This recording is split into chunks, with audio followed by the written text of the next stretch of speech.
It all begins with a dark energy surging from a rift in the mountains. The energy comes from the prow, who is trapped at the very bottom of the chasm.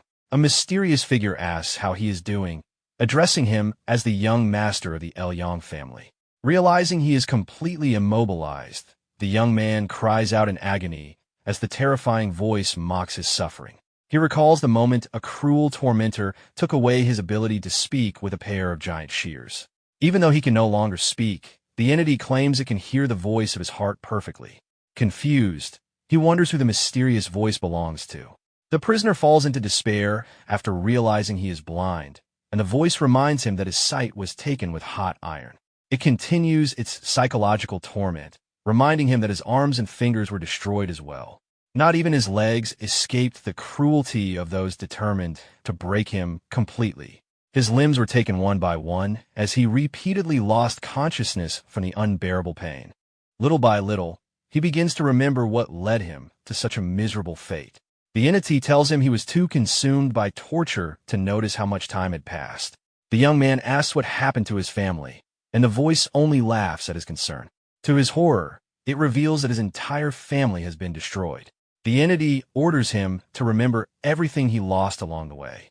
A memory from the past reveals his family's mansion engulfed in flames before being reduced to rubble. The voice describes the devastating price of losing the people one loves most. The prisoner then sees a man brutally beating someone lying helpless on the ground. His older sister is beaten to death by her own husband, who sacrifices her to avoid trouble after the family's downfall. The tragedy reaches his second sister as well. Although she is a highly skilled swordswoman, her power is stripped away, and she meets a tragic end after being ambushed by ruthless criminals. The young man cries out in despair, insisting he knew nothing about it, and reminding the voice that his family was protected by powerful warriors. The dark entity questions whether he truly knew nothing about what was happening around him. It explains that after he left to marry into another family, a bloody struggle erupted among his relatives. They fought and killed one another to seize the vacant position of family patriarch. Instead of involving himself in the conflict, the young man chose to spend his time reading books. The voice mocks him for ignoring reality while hiding among the shelves of his library. He insists he was nothing more than an ordinary man, but the entity finds that claim laughable. It grows increasingly frustrated by his constant refusal to acknowledge his own brilliance. A childhood memory appears, showing the young boy beside his mother in a library. The voice reminds him that at only 4 years old, he was already organizing hundreds of complex medical books. By the age of 5, he was advising the emperor and saving thousands of peasants from starvation by accurately predicting devastating droughts. With talent like his, even history's greatest strategist would have looked like a complete beginner. The demonic face asks if he finally remembers who he truly is. The young man admits that, deep down, he always knew everything that was happening around him. The entity reveals that he was born under the influence of a sinister star destined to bring conflict wherever he went. Laughing, the creature declares that his fate has been fulfilled because everyone around him is now gone. The young man realizes he could never escape this cruel destiny. With a bitter smile, he decides to let everything unfold according to the will of the heavens. He believes the wicked will eventually face judgment through the law of retribution established by the sky. A dark claw reaches toward him as the creature calls his beliefs foolish. It grabs him by the neck and asks why the heavens would ever care about someone as weak as him. The monster then decides to show him an ancient tale about the consequences of human actions. The story shifts to a distant past where mystical creatures soar above the mountains. In that forgotten era, many people sought enlightenment and believed in divine justice. Yet despite their faith, cruel men continued committing endless atrocities. Those who did evil lived in luxury and wealth before dying peacefully in their beds, while the kind-hearted endured relentless exploitation and met miserable ends. The monster explains that, in the end, both the righteous and the wicked become nothing but dust. Because of that, it questions how anyone can still believe in justice or the idea of reaping what they sow. The entity claims that behind the illusion of goodness, nothing in the world is truly real. It declares that the only force that governs existence is the relentless cruelty of nature. The young prisoner listens as the creature insists that fair and divine judgment has never truly existed. Wearing a weary smile, the young man begins laughing at everything he has just heard about divine punishment and fate. He begins to wonder if the very idea of justice is nothing more than a lie created by those who have already lost all hope. At that moment, the great dark presence asks him if he desires power. Without hesitation, the prisoner accepts. The creature then asks if he wishes to change the past and save everyone. Filled with unwavering determination, the young man answers that he does. The monster asks if he would still accept if the price were the eternal suffering of his soul. He declares that he is willing to make any sacrifice and will seize this opportunity with everything he has. He vows that he will be the one to rule everyone's destiny. Pleased by his resolve, the creature promises to grant him the power needed to change everything and begin his story anew. Dark energy wraps around the prisoner's body as he smiles at the chance he has been given. The monster tells him to open his eyes and witness the true power he is about to receive. The heavy chains that had bound him for so long begin to crack before shattering onto the ground. As he rises and takes his first steps, the voice explains that the scripture before him was crafted from the skin of those who despised humanity. Its contents were written entirely with the lifeblood of one who held a grudge against the heavens. It was stitched together with the sinews of those who hated the earth, and now their paths have become one. Holding out the macabre book, the entity tells him to seal a contract and claim a new lease on life. The young man places his hand on the mysterious scripture and accepts the pact, surrendering his soul to the darkness. The moment the contract is sealed, a massive explosion of magical energy erupts around him. The spirit reveals that the legendary Forbidden Tome is called the Scripture of the Dark Sovereign. This malevolent relic was created to replace the flawed and indifferent justice of the heavens. The voice explains that its power defies the heavens and exists to consume all the evil in the world. The scripture floats before him as the entity asks if he is willing to judge and punish every wrongdoer.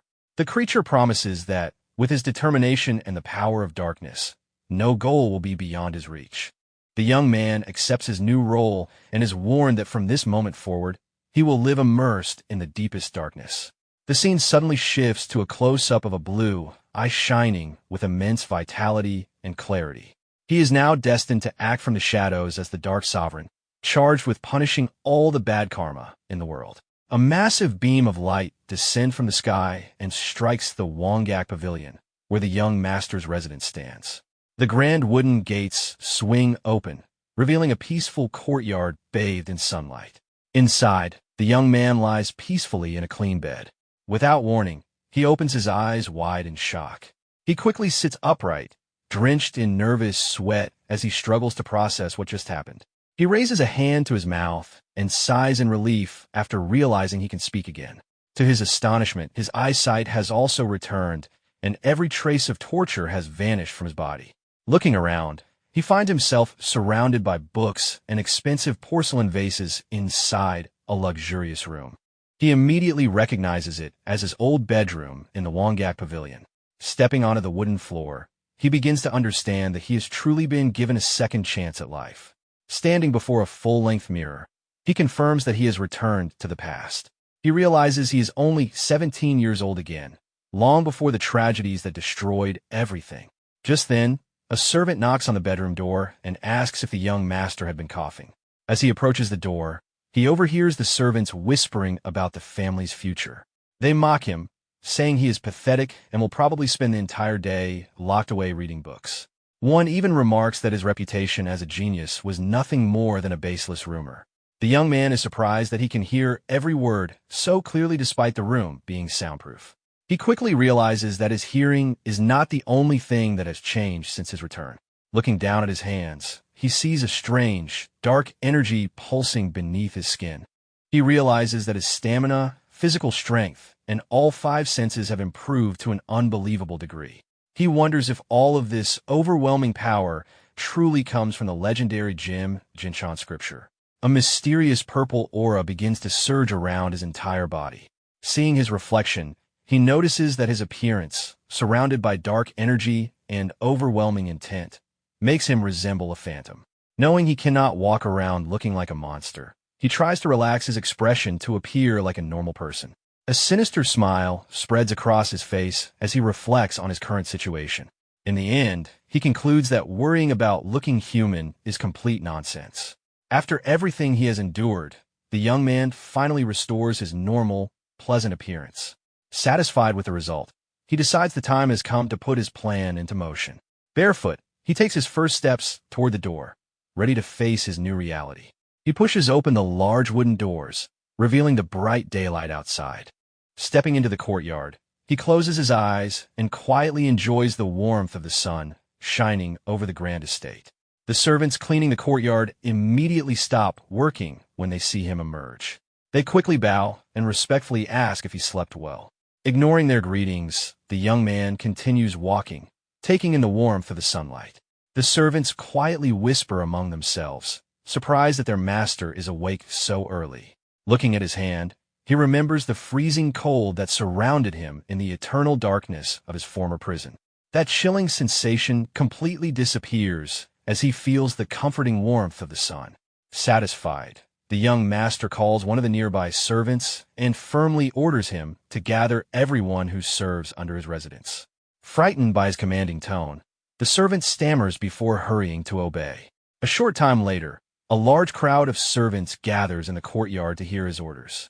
They quietly complain about being summoned so early, criticizing him behind his back and assuming he simply wants attention because he is the heir. The young master calmly asks whether everyone has arrived. He sweeps a cold gaze across the assembled servants, making them increasingly uneasy. Without hesitation, he announces that none of them will continue serving at the Wonggak Pavilion. He orders them all to report to the head butler's office immediately to receive new assignments. The servants panic, protesting that they cannot accept such a sudden dismissal. They argue that they will be humiliated by the other staff and openly refuse to obey. The young man remembers how foolish he had been in his previous life, believing kindness alone would earn respect. He once believed his sincerity would eventually reach their hearts, no matter how long it took. With a faint smile, he realizes he had simply chosen to believe a convenient lie. The servants grow increasingly confused as the young man quietly begins to laugh. His laughter gradually grows louder until it echoes throughout the entire courtyard. Suddenly it stops. He points directly at the leader of the servants with a cold, serious expression. The servant gulps and answers in terror. The heir asks who he is, and the servant replies that he is Yan So-hyen, the young master of the El-Yang family. Yan So-hyen asks whether they believe they're the true owners of the house to dare challenge his authority. The leader immediately realizes their complaints have been interpreted as an act of rebellion and begins trembling with fear. The young master reminds everyone that defying one's master is a serious offense, one that normally costs the guilty party at least a hand or a foot. Terrified, every servant throws themselves to the ground and begs for mercy. Their leader is drenched in sweat as he desperately pleads that he has a wife and children depending on him. The servants repeatedly bow until their foreheads strike the ground, insisting they never intended to disobey. With a calm smile, Yan So-hyen raises a finger to his lips, signaling them to be silent. Watching them kneel before him, he realizes controlling these people is far easier than he expected. Smiling to himself, he understands that he has effortlessly removed the spies who had been monitoring his every move. Walking past the trembling servants, he tells them he will not punish them because the true mistake was his own softness in the past. He coldly orders everyone to pack their belongings immediately and leave his residence. Relieved that they have escaped punishment, the servants bow repeatedly in gratitude. Yan So-hyen tells their leader to report the mass dismissal to the head butler's office, but quickly changes his mind. Instead, he orders the chief butler to personally choose his next servant. The employee promises to deliver the message. The servants flee the courtyard in desperation while the young master once again enjoys the warmth of the sunlight. Looking at his hand beneath the daylight, he notices how unusually intense the heat feels.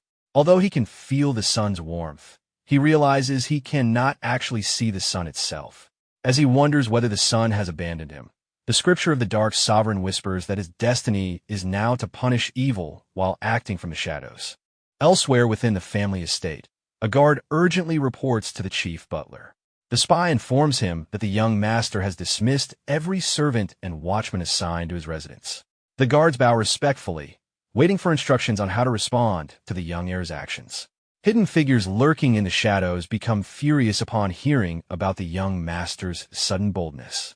Inside the Liu Yong family's butler's office, the chief butler realizes the day he had long feared has finally arrived. He reflects that he always knew something significant would eventually happen involving the young master. After 10 years of complete isolation, he finds it remarkable that the young master has suddenly expelled every servant. The old butler recalls the day he first witnessed the young master holding a sword in the courtyard. Despite his young age, he displayed flawless dexterity, performing swift and complex sword techniques with ease. Both the butler and the guards watching at the time were astonished by his perfect stance. In that moment, the butler realized the young master's presence and technique already belonged to a true sword master. He understands at the time when he could simply observe the young master from a distance has officially come to an end. Just then, a young maid named Young respectfully approaches his desk and greets him. The head butler asks her to come closer because he has an important secret mission for her. She calmly steps forward and agrees to hear his orders. The old man admits that he has always thought highly of her, which is why he delayed assigning this dangerous task until now. He warns that the family's line of succession is about to change and that the young master will undoubtedly become the center of everything. He asks whether she is prepared to make her choice and serve at the young master's residence. Young clenches her fists and confidently accepts the mission, promising to carry out every order. The old butler praises her unique eyes, believing they will allow her to uncover the young master's true intentions. The maid climbs the massive stone staircase leading to the imposing residence.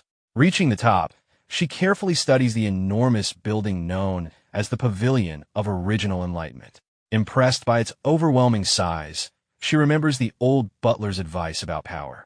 One of the guards notices her arrival, and she explains that she has been assigned as the young master's new personal maid.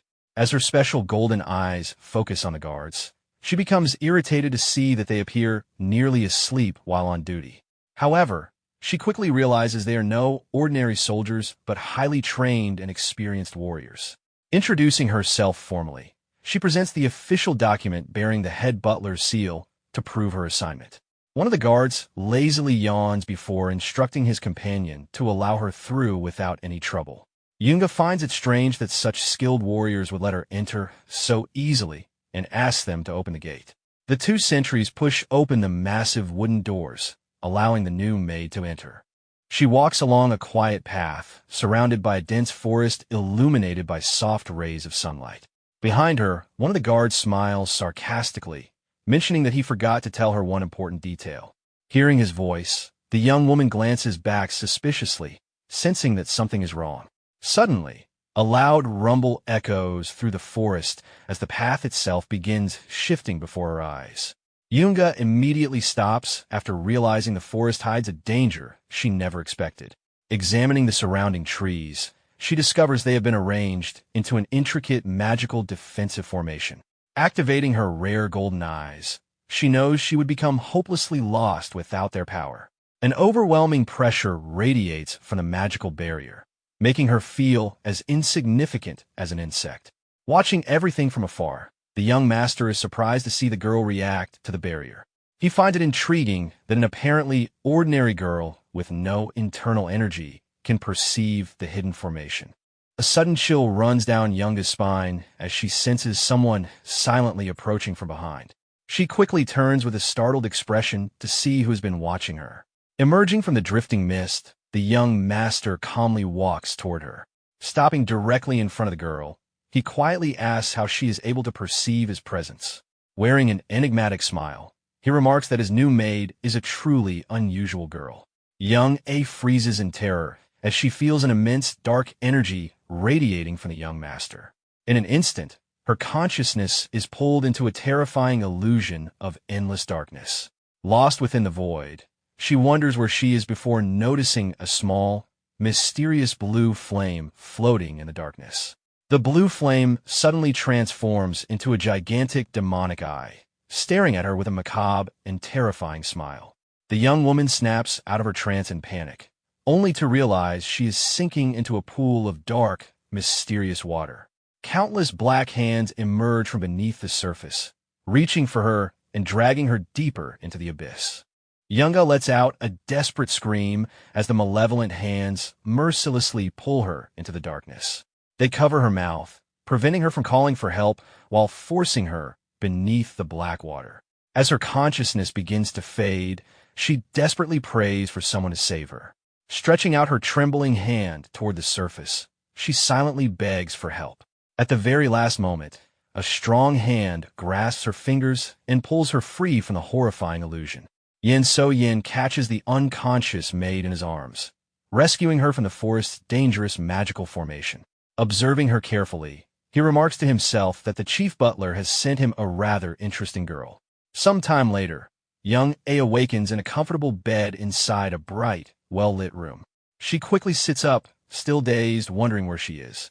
Looking around, she notices that although the room is simple, it is decorated with remarkable elegance. As she gets out of bed, she accidentally bumps into a neatly stacked pile of books on the floor. Picking up one of the open volumes, she is surprised to find detailed illustrations of medicinal herbs and human anatomy. Curious, she gently runs her fingers across the pages, trying to understand what kind of knowledge they contain. Her golden eyes begin to glow as she carefully reads the contents. She discovers that the book contains advanced medical knowledge along with various breathing techniques and martial arts cultivation methods.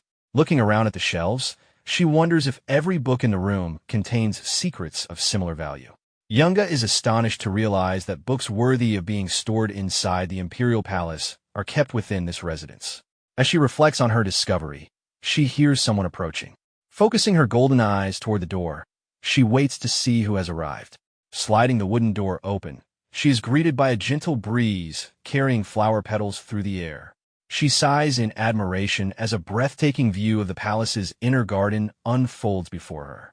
A peaceful river flows beneath elegant stone bridges, surrounded by vibrant greenery. She is amazed that although winter still blankets the outside world, the garden feels like the warmth of spring. Yin-so appears in the courtyard and asks whether she slept well, inviting her to come down whenever she is ready. Captivated by both his kindness and handsome appearance, she shyly answers yes, her face turning bright red. Later, the young master calls her over and asks whether her name is truly Young A. She politely confirms, and he jokingly remarks that she was surprisingly heavy earlier. Embarrassed, Younga suddenly remembers collapsing in the middle of the forest. The young man asks whether she really does not remember falling into his arms. Flustered, she quickly denies remembering anything. He explains that he found her unconscious during his walk and warns that if he had arrived any later, she would have been in serious danger. Filled with gratitude, the young woman bows deeply and swears to serve him with absolute loyalty, even offering her life if necessary. He immediately cuts her off, saying he never accepted such an offer. He then questions why the chief butler's written order should matter to him. Yin So-yin casually throws the official letter onto the wooden floor and coldly orders her to take it back. Younga is completely stunned by the young master's intimidating reaction. Desperate, she immediately kneels and begs for forgiveness, asking him to punish her with the harshest penalty for her insolence. The young master finds her response amusing, commenting that he had just saved her life, yet now she is asking to be punished. She promises that she is willing to do absolutely anything for him.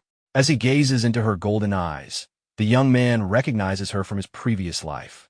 He reflects on how strange fate is for bringing them together once again. Although they were never close in the past, he knows she will become an essential part of his future plans under the title of the Golden-Eyed Witch. Yin So-yin suddenly changes the subject and asks whether she knows how to cook. Stepping closer, he repeats the question, making it clear that he wants to know whether she is skilled in the kitchen. A short time later, flames burn brightly inside the kitchen hearth of the grand residence. Younga stands quietly before the fire, regretting that she caused trouble by collapsing in the forest. She cannot shake the feeling that the terrifying presence she encountered there was real. Letting out a weary sigh, she wonders whether everything she experienced was nothing more than a nightmare. Patting her cheeks to regain her focus, she begins preparing the young master's meal. As she chops the ingredients, she finds herself impressed by how calm and composed the young master remains despite everyone calling him weak. Yin So Hyan suddenly appears behind Younga, curiously asking if dinner will be meatballs. Startled, she quickly turns around, and he jokingly remarks that the menu is the most important thing right now. Embarrassed, she agrees, and he tells her that he is very hungry. Asking her not to take too long, he leaves her to continue cooking. Determined to impress her new master, Younga returns to preparing the meal with great care. Before long, she serves a table filled with delicious dishes, earning praise from the young master. He invites her to sit and eat with him, but she shyly declines, saying she would rather eat later. His expression immediately turns serious as he firmly orders her to sit down. He coldly warns that he dislikes repeating himself, and she quickly obeys, taking a seat out of fear. To her surprise, the young master picks up a piece of food with his chopsticks and offers it directly to her. Younga is left speechless by his unexpected kindness. He insists that she eat, but she feels uncomfortable accepting food before her own master. Meeting her eyes with a calm but unwavering gaze, he orders her once again to simply eat.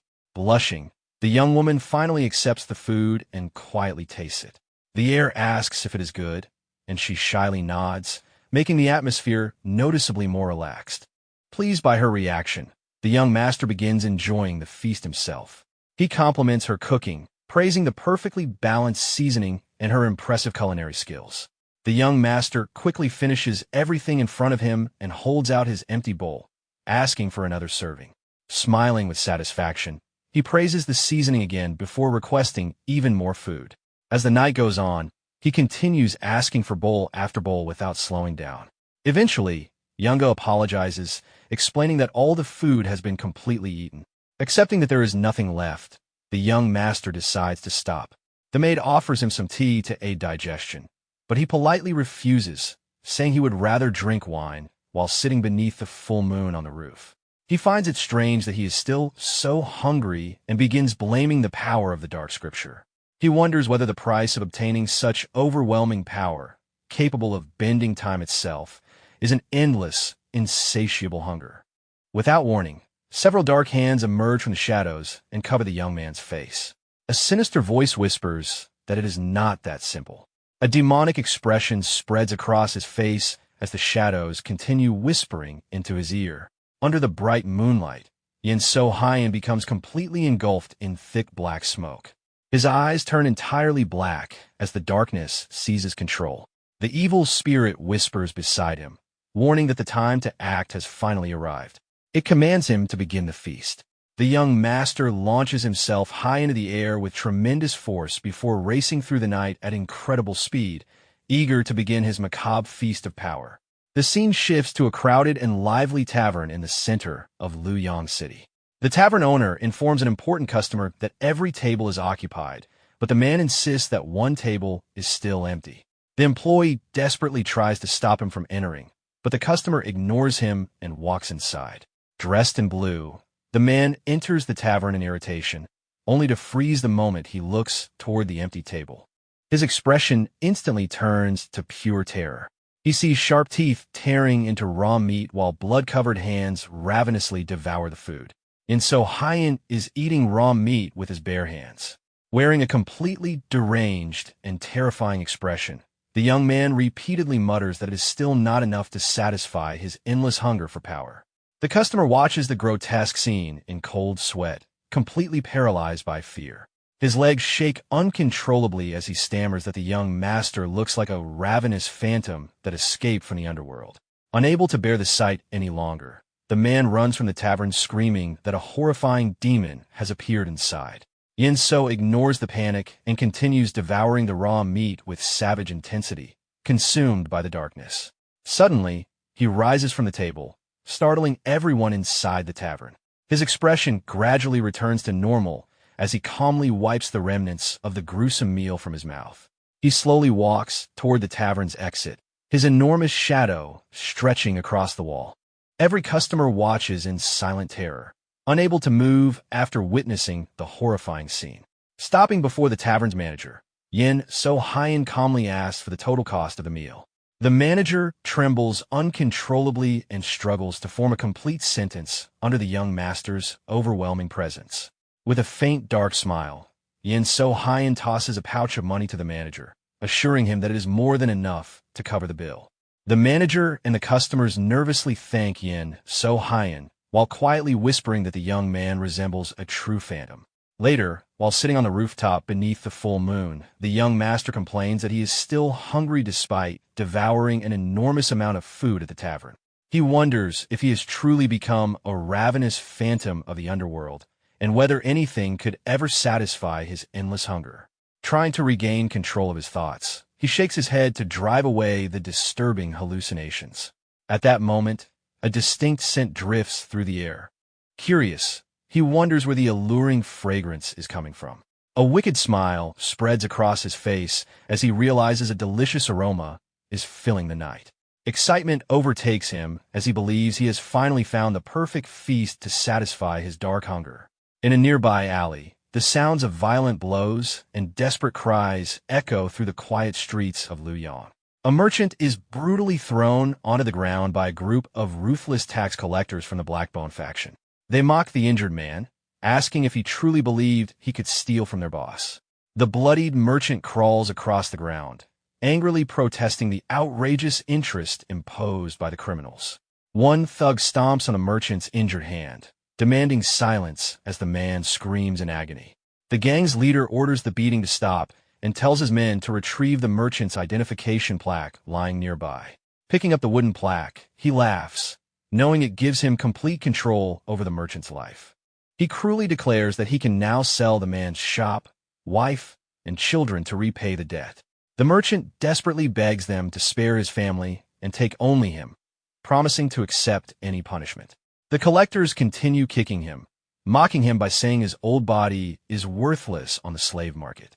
Just as the leader begins making horrifying plans for the merchant's children, a strange whistling sound echoes through the alley. The criminals immediately look around in anger, demanding to know who dares mock them. One thug suddenly clutches his head as the piercing whistle causes him unbearable pain. The leader orders everyone to remain silent so they can locate the source of the eerie sound. He quickly realizes that only an extraordinary master could shake someone's soul with nothing more than a whistle. Respectfully, he calls out, asking the hidden master to reveal himself and explain his purpose. The three criminals assume fighting stances while anxiously waiting for their mysterious opponent to appear. The leader swallows nervously as a cold sweat runs down his neck beneath the overwhelming magical pressure filling the alley. He bows once more, pleading with the hidden master to honor them by revealing himself. Suddenly, the sound of heavy footsteps echoes through the darkness. Yin So-hyun emerges from the shadows, surrounded by a dense purple aura as his eyes glow with an unnatural violet light. The gang leader instinctively steps backward, terrified by the young man's frightening, macabre smile. Yin So-hyun calmly remarks that he followed a delicious scent and is pleased to have found his feast. The leader immediately realizes that the young master is the monster rumored to haunt Luoyang. Desperately shouting, he charges forward to attack, but before he can react, Yin So-hyun effortlessly catches his arm. Without the slightest strain, the young master begins crushing it while the thug screams in agony, begging him to stop. A violent crack echoes through the alley as the arm snaps, spraying blood across the ground. The remaining two thugs watch in complete horror, frozen in place and unable to react. Holding the leader by the neck, Yin So-hyun releases a surge of dark energy that begins draining the criminal's life force. Wearing a macabre, blood-stained smile, he savors the life energy flowing from the wicked man's body. Once every trace of vitality has been consumed, he drops the shriveled corpse onto the stone pavement. The smoke of darkness continues swirling around him as shadows and spirits from the underworld emerge, celebrating the completion of the terrifying ritual. The criminal's life force is completely absorbed into the darkness, feeding the young master's insatiable power. The swirling vortex of darkness flows into Yin So-hyun's chest, temporarily easing the endless void within him. A sinister smile crosses his face as he notices the two remaining tax collectors trembling in fear. The surviving thugs scream that he is a monster before turning and fleeing in panic. They race desperately through the dark alley, trying to escape the terrifying presence pursuing them. Suddenly, A monstrous force of darkness bursts from the shadows and savagely strikes one of the fleeing men from behind. The last criminal freezes in terror as he realizes his companion has been caught without any chance to defend himself. A bloodied hand slowly slides down the tiled wall, revealing the brutality of the attack. Spitting blood, the surviving bandit trembles uncontrollably, convinced that everything happening around him must be a nightmare. Overwhelmed by fear, the last thug abandons his companion and The survivor runs through the dark streets in absolute panic, screaming for help. He pounds desperately on a wooden gate, begging someone to open it and save him. Terrified, he cries out, wondering why such a monstrous being chose them to suffer such punishment. Behind him, Yan So Yan suddenly appears, covered in blood and wearing a terrifying demonic smile. The young man bares his sharp teeth inches from the criminal's face as the terrified victim freezes in place. A dark voice echoes through the night, warning that this suffering is only the beginning. Suddenly the scene shifts. Yan So Yan awakens lying on his back atop the cold stone floor of an unfamiliar place. Slowly opening his eyes, he stares at the stone ceiling, unable to understand how he ended up there after leaving the inn. He sits up, holding his head as he struggles to remember what happened. A strange sound echoes from the darkness, instantly putting him on guard. Looking around, he realizes he is inside a grim cave lined with ancient stone coffins. Carefully studying the surroundings, he wonders whether he has wandered into an underground tomb. Without warning, a skeletal monster bursts from one of the coffins, its glowing eyes fixed on him as it releases a terrifying roar. Yan So Yan calmly walks among the coffins, observing that the bodies inside appear far too lifelike to be ordinary corpses. A mysterious voice praises his composure, calling him the heir to the legendary scripture of darkness. An ancient elder dressed in dark robes emerges from the shadows, floating before Yan So Hyan with glowing eyes. Yan So Yan looks at him with disdain and remarks that the old man's voice sounds as though mold is growing in his throat. The elder bursts into eerie laughter, clearly amused by the young man's boldness. Smiling back, Yan So Yan asks whether the elder's teeth rotted because he neglected his oral hygiene. The old man declares that the scripture of darkness has finally found the perfect vessel. Yan So Yan confidently replies that the demonic relic has simply found its true master. The elder laughs even harder, claiming he has never encountered anyone so fearless in all his years. Leaning closer with his deformed face, he asks what someone so young could possibly know about the scripture's true power. Yan So Hyan explains that the scripture is a demonic artifact capable of distorting time itself and sending its wielder back into the past. He further reveals that it was created from the blood and skin of 3 immortal beings who defied the laws of the world. The young man then respectfully bows and humbly asks the elder to teach him everything he knows about the legendary relic. The elder is visibly surprised, explaining that every previous owner of the scripture was driven only by arrogance or madness. He says they either became consumed by their greed for absolute power or eventually lost their minds. Yan So Yan finds the elder's sudden respect unusual, wondering why his attitude has changed so drastically. The old man admits that, in truth, even he does not fully understand the mysteries of the scripture of the Dark Sovereign. He explains that the artifact was created to contain absolute darkness, yet its true origin remains unknown. His reddish eye glows as he quietly reveals that he knows this because he himself was once an immortal. Sadly correcting himself, he says that immortality has long since left him, and his body is slowly falling apart. The elder laments the pitiful state to which he has fallen. Yan So Hyan listens silently as the elder explains that he spent countless ages studying the scripture, only to discover that every answer uncovered even greater mysteries. Despite the danger and endless hardship, he confesses he could never abandon his research. Yan So Yan is astonished that even an immortal spent so long studying the relic without fully understanding it. The elder explains that many have attempted to master the scripture's overwhelming power, but every one of them was ultimately consumed by it. Pointing toward the young man, he smiles and says that, for the first time, he sees a genuine spark of hope. He then reveals that the necessary ritual has already begun. Confused, Yan So-yan asks what ritual he is referring to. With a sinister expression, the elder asks whether the young man truly does not remember devouring his victims. Yan So-yan's eyes widen as he finally understands the elder's meaning. Memories flood back of his demonic form drenched in the blood of those he slaughtered during the night. Horrified, he realizes he truly transformed into a ravenous demon under the influence of the dark energy. The elder explains that the more wicked souls he consumes, the more of the scripture's power he will awaken. Yan So-yan realizes that after absorbing the criminal's life force, he no longer feels any physical hunger. The elder finally reveals that consuming the souls of the wicked is both the first and the final price demanded by the forbidden scripture. The elder explains that the relic exists to consume all the corruption in the world, replacing a heaven that has grown weak and indifferent. He warns that this consumption is not literal, as the spirits within the scripture are the ones that devour evil. Ghostly, terrifying hands emerge from the darkness, covering a wrongdoer's eyes and mouth before dragging him into the abyss. Suddenly, the cave begins to shake violently as rocks crash down from every direction. With a peaceful smile, the elder says their time within the spiritual realm is nearly over. He bids Yan So-yan farewell, assuring him they will meet again, and wishes his new heir a successful hunt. The illusion of the cave completely collapses beneath a deafening avalanche of falling stone. Daylight shines brightly over the grand pavilion where the young master's room is located. Yoonga approaches the door and politely informs him that his morning tea and snacks are ready.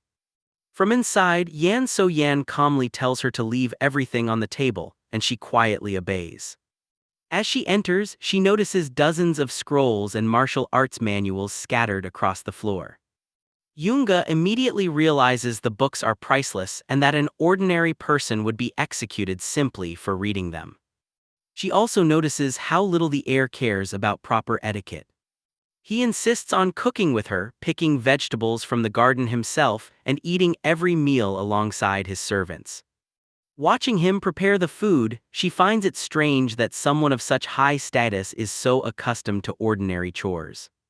She timidly asks whether he truly wants a simple maid to share another meal with him. With a gentle smile, the young master assures her that he wants her to eat beside him today and every day after. When she politely refuses, he simply repeats that she should stop arguing and eat. Another thing catches Yoonga's attention. As the young master quietly reads his books, she studies him with her golden eyes and concludes that he has absolutely no romantic interest in her. Known as the ice flower, she had always attracted the greedy attention of men. She remembers how maids who caught the interest of the second and third young masters disappeared without a trace. Because of that, she had always feared attracting their attention and viewed the eldest brother's complete indifference as her salvation.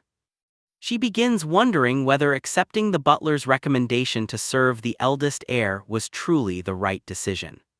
Suddenly, a guard wearing a red bandana rushes into the room and apologizes for interrupting with an urgent report. Yoonga immediately scolds him, reminding him that interrupting the master's meal is highly disrespectful. The nervous guard explains that an important group has arrived at the pavilion. He reports that the visitors are elite soldiers from the main family's personal guard. Yoonga immediately realizes they answer directly to the third young master. The messenger adds that they have come to demand the maid who arrived the previous day. She realizes the hidden struggle between the second and third brothers over who will claim her has finally begun. Outraged, she questions how the third young master's men dare issue orders within the eldest brother's residence. The guard explains that they claim to be carrying out direct orders and that he lacks the authority to refuse them. Yan So-hyun suddenly slams his hand onto the table, drawing everyone's attention. Remaining calm, he orders Yoonga to go speak with them. She stares back in disbelief, unable to understand why her master appears willing to hand her over. Without looking up from his book, he simply remarks that they are making too much noise and tells her to deal with it. Annoyed by the third young master's arrogance, Yunga bows and accepts the order. Before she can leave, however, Yan So-hyun tells both her and the guard to wait. The scar-faced soldier looks around in confusion and points at himself, asking whether the young master is addressing him. Rising from his seat, Yan So-hyun fixes him with a cold stare and asks who gave him permission to enter the room without being summoned. The soldier hurriedly explains that the gate messenger has been missing since the previous day, forcing him to deliver the report himself. Yan So-hyun asks sarcastically whether the absence of a gatekeeper gives anyone permission to enter his room whenever they please. Realizing his mistake, the soldier immediately kneels and begs for forgiveness, promising never to repeat it. The young master accepts the apology but announces that, from this moment forward, the soldier is officially reassigned as the pavilion's gate guard. The warrior is left speechless upon realizing he has been demoted. Yan So-hyun calmly informs him that he is forbidden from entering any part of the estate except the front gate. With a faint mocking smile, the young master challenges him to disobey the order if he dares. The guard accepts the punishment, silently enduring the humiliation while grumbling to himself about being reduced to a simple gate watchman. The young master calmly asks why he is still standing there, prompting the soldier to hurry off and report to his new post. Outside the residence, an arrogant warrior loudly complains about the lack of a proper reception. Yunga politely steps forward to greet the visitor, remaining composed despite his rude attitude. The man arrogantly orders her to take him inside at once, insisting he must speak with the young master. Yunga firmly refuses, explaining that the young master is not receiving visitors and that he can state his business where he stands. Enraged by her refusal, the warrior begins drawing his sword. Determined to force his way inside, he charges forward, declaring that no one has the right to challenge his authority. Yunga meets the threat without retreating, her golden eyes shining with determination. A loud clash suddenly echoes through the courtyard. Startled, she watches as the newly demoted gate guard appears and effortlessly blocks the incoming sword strike. The guard calmly warns that the area is restricted and that no one may enter without proper authorization. The intruder demands to know who he is to interfere. The veteran guard's eyes glow red as he gives one final warning for the man to back away. Sensing the overwhelming pressure, the warrior breaks into a cold sweat, realizing the gate guard is far stronger than he appears. Still irritated by his recent demotion, the guard decides to use the arrogant visitor to make an example. Intimidated, the man takes a cautious step back and claims that his business is only with the maid. Pointing at Yunga, he orders her to accompany him to meet the third young master. She proudly replies that the third young master has no authority to decide where she goes. The warrior grinds his teeth in anger. But Yunga calmly explains that she is simply following the family's rules. He warns that he looks forward to seeing whether she remains so confident in front of his master. With that, the visitor turns and leaves, remarking that his master dislikes using things that have already passed through someone else's hands. As he departs, he accidentally collides with another senior official, and the two exchange irritated complaints before continuing on. The newly arrived elder approaches Yunga and praises the excellent security at the pavilion. He formally introduces himself as the personal butler responsible for the second young master's residence. Holding a sealed letter, he arrogantly demands to be taken to the eldest heir. Yunga patiently repeats that the eldest young master is not receiving visitors today. The butler questions her authority and explains that he has come to deliver a personal letter from the second young master. The gate guard steps in and calmly suggests that the butler leave the letter with Yunga before returning home. With no alternative, the butler hands her the envelope while fixing her with a suspicious stare. Leaning close, he quietly whispers that her choices no longer matter because she belongs to them. Yunga assures him the letter will be delivered. After the butler leaves, the gate guard remarks that the young master never actually forbade visitors. Yunga admits that refusing them was entirely her own decision because she feels no genuine respect for the second or third young masters. The veteran soldier says he only mentioned it because she reminds him of his own daughter and wonders if she is simply trying to protect herself. He also questions why the young master chose not to deal with the disturbance personally. Before leaving, he reminds her not to forget to deliver the second young master's letter. Left alone, Yunga reflects on her life since being sold into the family. She remembers everyone who helped her survive and realizes she has never truly understood what genuine loyalty means. Instead, she had always treated relationships like simple exchanges of favors. She also realizes she has been treating the young heir with the same emotional distance. Later, Yunga enters Yan So-yan's room and respectfully hands him the letter. Without showing the slightest reaction, he takes the envelope and casually tosses it into the burning fireplace. Yunga watches in horror as the second young master's letter burns to ashes. She urgently reminds him who sent it, but Yan So-yan calmly replies that he already knows. Stammering nervously, Yunga explains that the letter likely determines her future within the family.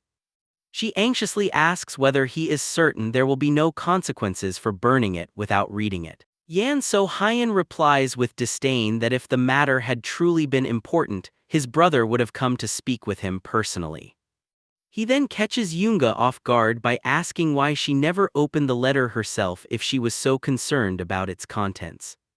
Calmly, he points out that if she truly feared for her future, she should have read the letter before delivering it. Yunga's golden eyes widen in shock as she hurriedly explains that a mere maid would never dare commit such an offense. With a gentle smile, Yan So-hyun tells her to forget about it and invites her to share a cup of tea. As he pours the tea, Yunga hesitantly asks whether she also has permission to drink with him. She politely accepts the invitation and quietly sips her tea while sitting across from her master. Yan So-hyun compliments the tea's rich aroma as they sit together in silence. Holding her cup, Yunga reflects on the hidden meaning behind his words. Suddenly, memories of the past come rushing back. She remembers that every meal they shared began with him making her taste every dish before he ate. Her face turns pale as she realizes she had unknowingly been serving as his poison tester. She finally understands that he insisted on cooking and eating with her because he never fully trusted her. The realization saddens her as she accepts that, in his eyes, she was nothing more than another possible spy. Unable to bear the guilt, Yunga rises from the table and openly admits that she entered the residence under someone else's orders. Without looking up from his book, Yan So-hyun calmly acknowledges her confession. She apologizes for hiding the truth and admits that claiming he was not receiving visitors had been entirely her own decision. Filled with regret, she calls herself foolish for believing she understood everything while overlooking what truly mattered. She confesses that she spent her entire life focused only on surviving and never understood what it truly meant to serve someone. Yunga falls to her knees and begs the eldest heir for forgiveness. Bowing deeply, she asks whether he would accept her sincere loyalty and complete devotion. Yan So-hyun quietly watches her, his calm gaze revealing nothing of his final decision. He asks whether she is truly prepared to swear absolute loyalty, even in the face of the greatest dangers. Her golden eyes shine with determination as she firmly promises that she is. The young master then asks whether she knows anything about his father. Yunga replies that everyone believes the patriarch is gravely ill. Yan So-hyun calmly reveals that his father is not sick, but has remained in a coma for years after being poisoned. Because of that, he has always been forced to guard his own food and survive repeated assassination attempts. Shocked by the revelation, Yunga admits she never imagined such cruelty existed within the family. Yan So-hyun quietly warns her that this is only the beginning of the darkness surrounding the clan and asks whether she still wishes to serve him. Moved by everything she has learned, Yunga bows once more and sincerely asks to become his loyal maid. Satisfied with her answer, the young master hands her the remaining burned fragment of the letter and tells her to read the final lines. The letter instructs him to treat her like a beast of burden if she confessed, and to eliminate her without hesitation if she ever attempted to negotiate. Yunga trembles as she reads the final order, which recommends killing her without leaving any trace. She breaks into tears, devastated by the betrayal of the chief butler she had always regarded as a father figure. Yan So-yan calmly takes another sip of tea and asks whether she finally understands why he showed her the letter. Wiping away her tears, Yunga quietly says that she does. She explains that he showed her the meaning of true loyalty in a world consumed by deception and conspiracies. The young master smiles faintly and replies that, to him, absolute loyalty is nothing more than madness created by weak people. Even so, he asks whether she still wishes to dedicate her life to him if he accepts her service. A faint blush appears on Yunga's face as she replies that the decision is entirely his, but her own decision has already been made. From this day forward, she wishes to serve him faithfully. Yan So-hyun smiles warmly, clearly pleased by her honest answer. Night falls over the towering pavilion as silence settles across the estate. While sharing tea with her master, Yunga begins telling him about her family's past. She recalls the peaceful days she once shared with her beloved father and her remarkable older sister. The memories show a happy family before tragedy and financial ruin destroyed everything. When the merchant guild encountered financial hardship, they accepted a dangerous underground loan that ultimately ruined their lives. Yunga explains that the lenders attracted desperate people with low interest rates before increasing the debt to more than 10 times the original amount. Because of the overwhelming debt, Yunga and her sister were sold as maids to satisfy the merciless collectors. The young heir asks whether her sister was truly as talented as she claimed. Yunga confidently replies that her sister has always been exceptional. She recalls her older sister, recognizable by the eye patch she wears and her calm, focused demeanor. Yunga explains that she now lives in Luoyang, where she works as a highly respected informant. Yan So-hyun finds her profession especially interesting. Yunga shares that she recently received a message from her sister, saying she had finally uncovered the person responsible for destroying their family. Her expression hardens with anger as she says she will never forget the name of the muscular, foul-looking man behind it all. The young heir asks whether the man's name is Gumjul. She immediately confirms that everyone knows the bandit by that name. Yan So-hyun asks whether her sister truly works as one of the city's information brokers. Taking another sip of tea, he suggests they visit her the following day. Yunga is stunned by her master's unexpected kindness and gladly accepts. Smiling, Yan So-hyun tells her they can spend the entire day there so she can talk with her sister as much as she wishes. The following morning, Yunga arrives in the courtyard wearing her usual clothes and announces that she is ready. The young master quietly looks her over from head to toe, making her worry about her appearance. He remarks that her clothes are far too plain for someone accompanying the eldest heir and calls for the newly assigned gate guard. The scar-faced guard approaches, grumbling about his new position, but Yan So-hyun immediately tells him to be quiet. The young master orders him to retrieve the finest women's clothing from the inner palace. The guard protests that fetching women's clothes is beneath him, but Yan So-hyun warns that if he hesitates he will be demoted again, this time to cleaning the pavilion stables. Terrified of an even worse punishment, the soldier dashes away at full speed. Yan So-yan watches him leap effortlessly across the rooftops, impressed by his remarkable agility.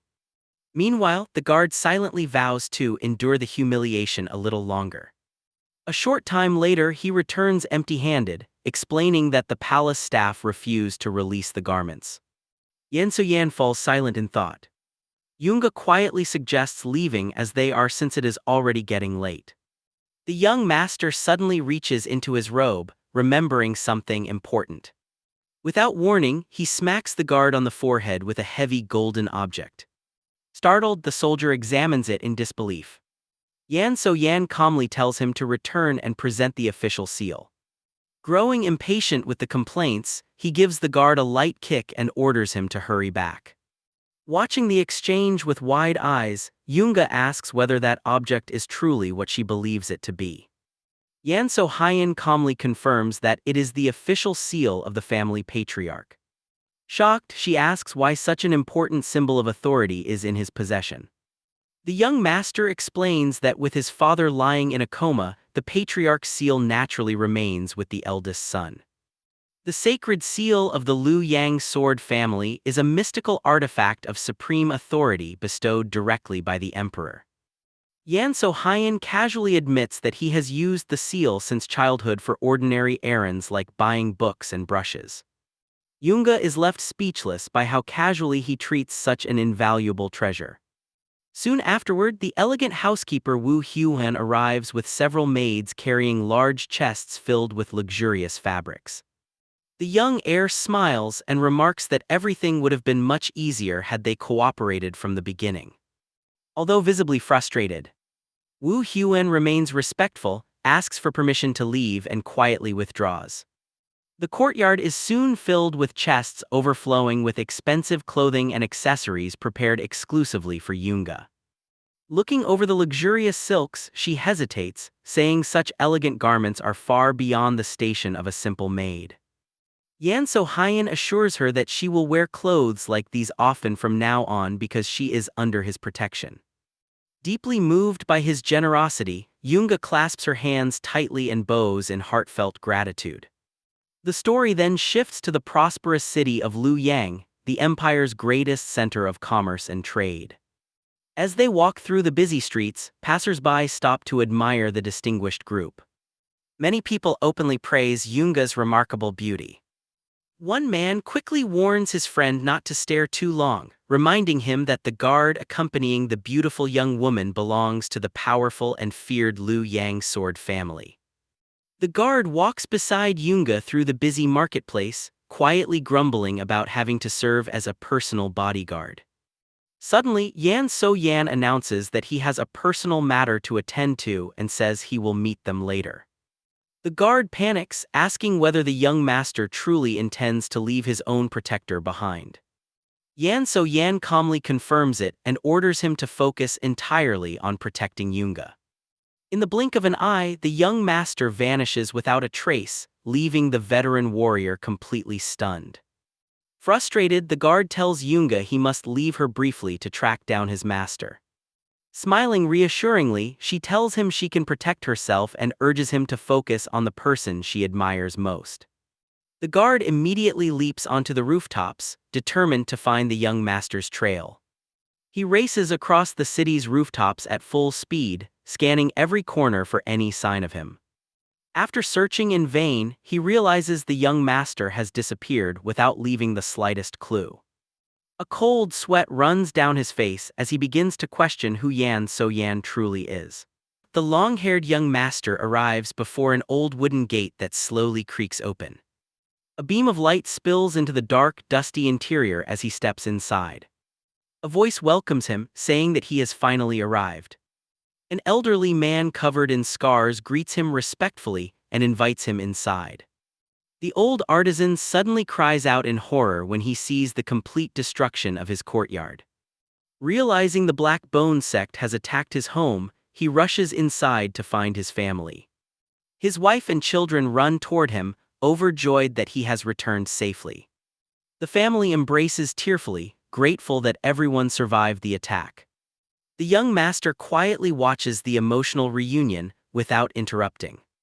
Noticing the mysterious stranger beside her husband, the artisan's wife assumes he is a debt collector. Believing the worst, the artisan kneels and begs for mercy, promising to repay every debt. His family joins him, desperately pleading for the stranger to spare his life. The elderly artisan quickly explains that the young man is actually the one who saved him. Relieved, his wife wipes away her tears and bows deeply to thank their savior. The entire family respectfully bows, while the young master silently observes them. Smiling gratefully, the artisan invites him inside for a cup of hot tea. The young master politely accepts their hospitality. The artisan nervously serves the tea, worried that such a simple drink may disappoint his guest. After taking a sip, the young master politely praises its excellent aroma. As they sit together, he refuses any reward and instead asks about the criminals who destroyed the workshop. The artisan explains that they belong to the Black Bones sect under the leadership of the ruthless Gumju. He says the organization controls the local gambling houses and operates as a merciless loan-sharking syndicate. The young master asks why the artisan entered a gambling house, knowing it was an obvious trap. He recalls creating the law that limits interest rates and learns that the sect uses gambling to bypass those restrictions. Taking another sip of tea, he asks whether the artisan knows anything about the sect's leaders. The old man sighs, admitting that ordinary people have no access to such important information. Closing his eyes for a moment, the young master quietly says he understands their situation. He thanks the family for their hospitality and says it is time for him to continue his journey. The artisan asks for his savior's name, but the young master politely tells them not to concern themselves with it. Unwilling to let him leave empty-handed, the family insists on giving him something in return. As he looks around the workshop, his attention is drawn to several colorful clay masks scattered across the floor. One plain white mask resting in the corner catches his eye with its mysterious presence. He picks it up and says he will accept this simple mask as repayment for their gratitude. The artisan suddenly turns pale, horrified by the choice. He nervously explains that the strange mask was never made by him. According to the artisan, it is unfinished and lacks even the openings needed to see or breathe through it. The artisan explains that the mask was his father's final creation before he lost his sanity and that he had intended to destroy it because he believed it was cursed. Holding the mysterious mask, the young master asks what could have driven his father to leave behind such a work. The artisan sighs, saying that the actions of a man who has lost his mind can never be understood. A faint smile crosses the young master's face as he asks whether something tragic happened before his father descended into madness. Startled, the artisan asks how he knew and begins revealing the family's past. He explains that he once had an exceptionally talented older brother who was falsely accused of a crime. Desperate to save him, their father pleaded with the local inspector for help. Instead, the corrupt official demanded an enormous bribe, forcing the family to borrow money from the Black Bones sect. Even after paying the full amount, the only thing returned to them was his brother's lifeless body. As the family mourned, they learned that the corrupt inspector had personally carried out the execution. The artisan bitterly explains that the entire tragedy began because of a twisted wager among government officials over who possessed the finest artwork. One noble entered one of his father's masterpieces into the wager. The young master quietly asks what happened afterward. The artisan explains that after losing the bet, the noble blamed his family and framed his older brother, the future heir to the workshop, as revenge against their father. When his father repeatedly protested the injustice, the inspector fabricated additional charges and ordered his guards to beat the master artisan so brutally that both of his hands were permanently destroyed. The young artisan was forced to carry his mutilated father home, crushed beneath the weight of such injustice. Consumed by grief, the old master locked himself inside his workshop. His son did not see him again until after he had passed away. After hearing the entire story, Yan So-yan calmly asks whether the artisan still has not realized the mask's true secret. The artisan immediately kneels, begging the young master to reveal the mystery he could never understand. Examining the crude white mask, Yan So-yan explains that it was never meant to be perfectly polished. He says the old artisan had completely lost his sanity and stopped eating, surviving only through overwhelming hatred. Without his hands, he carved the mask using tools gripped between his bloodied toes. The only thing keeping him alive was the burning rage born from unbearable humiliation. Using the last strength remaining in his body, the old master finished the mask and drew his final breath the instant it was completed. That was the moment the cursed artifact came into existence. It became permanently infused with the resentment of a soul that had suffered immeasurable injustice. The hatred born from the destruction of his beloved family was completely sealed within the mask. Yan realizes that this overwhelming resentment guided him to the workshop so justice could finally be delivered. Holding the cursed artifact, he releases a terrifying wave of dark energy while the family sleeps peacefully nearby.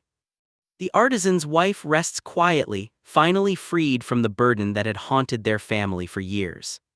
The young master realizes the old artisan's soul has finally found peace. He also understands why the mask has no eye holes. The creator was fully capable of carving them, but deliberately chose not to. A sinister smile spreads across Yan's face as he places the mysterious mask over his own. He quietly remarks that the old artisan made that choice because he could no longer bear to look upon such a cruel world. Meanwhile, the story shifts to a dark alley in Luoyang. Inside a hidden room, an elderly tattoo artist finishes carving another skull onto the arm of a massive, muscular man. The old tattooist comments that the new skull represents yet another life taken. Smiling greedily, he asks whether his customer is satisfied with the latest death mark. The blindfolded giant coldly orders him to finish and leave him alone. Without warning, the room's heavy wooden wall explodes inward. Several black-clad attackers rush inside and launch a surprise assault. The giant shows no concern, smiling confidently as he says he has been expecting them. One swordsman charges at incredible speed with a deadly slash. Activating his internal energy, the giant's eye glows bright red as he drives a devastating punch into the attacker's face, sending him flying. Another assassin drops from the ceiling with a blade aimed at his back. The brute reacts instantly, slamming his fist into the wooden floor with overwhelming force. The impact shatters the floor and launches the attacker into the air. With swift, powerful movements, the giant continues swinging his massive body, crushing the remaining enemies with brutal precision. Rapid footsteps echo through the ruined room as the surviving attackers desperately search for an escape. The giant stands firmly in the center of the hall when another enemy launches a surprise attack from above. Without effort, he blocks the strike and delivers an energy-infused punch that instantly defeats the attacker. The room is soon covered with debris and fallen bodies. Laughing loudly, the brute steps over the defeated enemy, mocking him and declaring that this is the difference between a warrior and a worm. Still laughing, he tells the stunned tattoo artist to prepare 4 more skull marks for his arm. At that moment, his older brother arrives carrying a large piece of wood over his shoulder and comments that he has made another tremendous mess. The younger brother replies that he simply had a little fun. The older brother then mentions hearing a strange rumor spreading through the city. The red-eyed giant immediately asks what news has captured his attention. His brother explains that the merchant whose shop had been confiscated has somehow reopened his business. The younger brother is shocked, believing the entire family had already been wiped out. He also hears that a mysterious scholar was seen there. The giant falls silent, wondering who would be bold enough to challenge the Blackbone sect. Angered, the older brother demands to know who would dare reopen a shop confiscated by Master Gumel. Determined to uncover the truth, the two brothers head through the city together. They soon arrive at the restored workshop and find the young master calmly seated at a table inside. Smirking arrogantly, they remark that the young man looks far too young to pose any real threat. Completely ignoring their presence, he continues carving a small wooden Buddha statue. The brothers stride inside, determined to question him personally. The younger one coldly demands to know where the artisan has gone. The young man slowly raises his head, revealing the eerie white mask without eye holes covering his face. A chill runs through the criminal as he instinctively recoils before masking his fear with insults. The older brother steps forward and orders the masked stranger to answer immediately. The young master completely ignores the threat, lightly tapping the wooden statue as if the brothers were not even there. In a calm, dark voice, he asks whether they know the true face of the Buddhist deity. The brothers stare at him in confusion before mocking the absurd question. The young master quietly remarks that discussing enlightenment with people like them is pointless. He remains perfectly calm, holding the unfinished statue behind his back. Growing impatient, the brothers decide to beat the answers out of him. The older giant confidently steps forward, saying the frail young man is not even worth a single punch. Meanwhile, the younger brother notices something strange. All the masks his men destroyed the previous day have somehow reappeared. Remembering that the workshop had been completely ransacked, he begins suspecting dark magic. Searching for an explanation, he opens the back door. Suddenly, sinister laughter echoes through the workshop. Purple-black mist pours from the darkness. Skeletal hands emerge from the shadows and seize the younger brother's legs. The older brother cries out in terror as overwhelming dark energy engulfs the room. A colossal claw of pure darkness shoots toward his throat. The monstrous hand closes around his neck, crushing it as he desperately struggles to breathe. No matter how hard he resists, the suffocating grip leaves him powerless. In the next instant, the younger brother is hurled violently into the corridor wall. Panicking, he rushes to save his brother. His confidence instantly disappears as he realizes the dark force before him is far beyond anything he has ever faced. Countless black arms burst from the shadows and pin him to the ground. He is dragged across the floor despite clawing desperately at the wood with his fingernails. Screaming in terror, he begs for help as the darkness relentlessly pulls him deeper into the room. His final cry echoes through the silent workshop before both brothers disappear completely into the abyss, bringing their brutal end. Demonic faces emerge from the purple mist, smiling as the wicked are devoured by the darkness. Grim laughter echoes through the shadows, celebrating the criminal's punishment. One of the masks glows with a sinister green light before the ghostly laughter fades. The scene shifts to the young master sitting alone in a quiet forest, calmly carving wood as the breeze rustles the leaves. He reflects that simply copying a form is not enough and wonders what the deity's true face looked like. Seated on a rock beneath the morning sun, he completes the sculpture and lightly taps it, revealing a perfectly smooth, featureless face. He places the statue on the master artisan's grave, wishing peace upon the entire family. His expression hardens as he vows to destroy the Black Bone sect, declaring that their mockery will soon be the only weapon they have left. Meanwhile, at a lavish pavilion in Luoyang, Yunga visits her older sister and informant. While serving tea, her sister reports that the Sword Clan has fallen into political turmoil as the successor's influence grows while the sick patriarch's authority declines. She also reveals that rumors of poisoning have resurfaced. Yunga dismisses the rumors and calmly insists they are nothing but gossip. Her sister smiles knowingly, remarking that Yunga still has not earned the young master's trust. Recognizing the provocation, Yunga warns her not to expect family secrets from her. The informant insists the clan's decline is entirely the eldest heir's fault, but Yunga firmly defends him. Surprised by her loyalty, the older sister questions when she began supporting the eldest brother. She admits she cannot understand why Yunga chose the man everyone calls the heir without a sword. Yunga's expression immediately turns cold as she orders her sister never to use that title again. Realizing she went too far, the informant apologizes and admits the eldest heir is far from ordinary. She recalls that his rivals have spent the last 10 years gathering powerful forces and wonders how he can possibly oppose them. Yunga quietly replies that the answer will reveal itself in time. Suddenly, her golden eyes sharpen as she senses danger approaching. Heavy footsteps thunder through the palace. The large doors explode inward as several powerful assassins from the Black Bone sect storm inside, ordering their men to capture the agency's leader. Both sisters freeze, knowing that attacking a neutral intelligence organization in broad daylight is practically suicidal. The leader casually praises Yunga's beauty before ordering her to come peacefully. He reaches toward the informant with a clawed hand, leaving Yunga desperate to protect her sister. Elsewhere, the story shifts to the crowded streets of Luoyang. The scar-faced bodyguard finally catches up to Yan So-hyun after searching frantically through the city. The young master calmly asks why he is making such a commotion.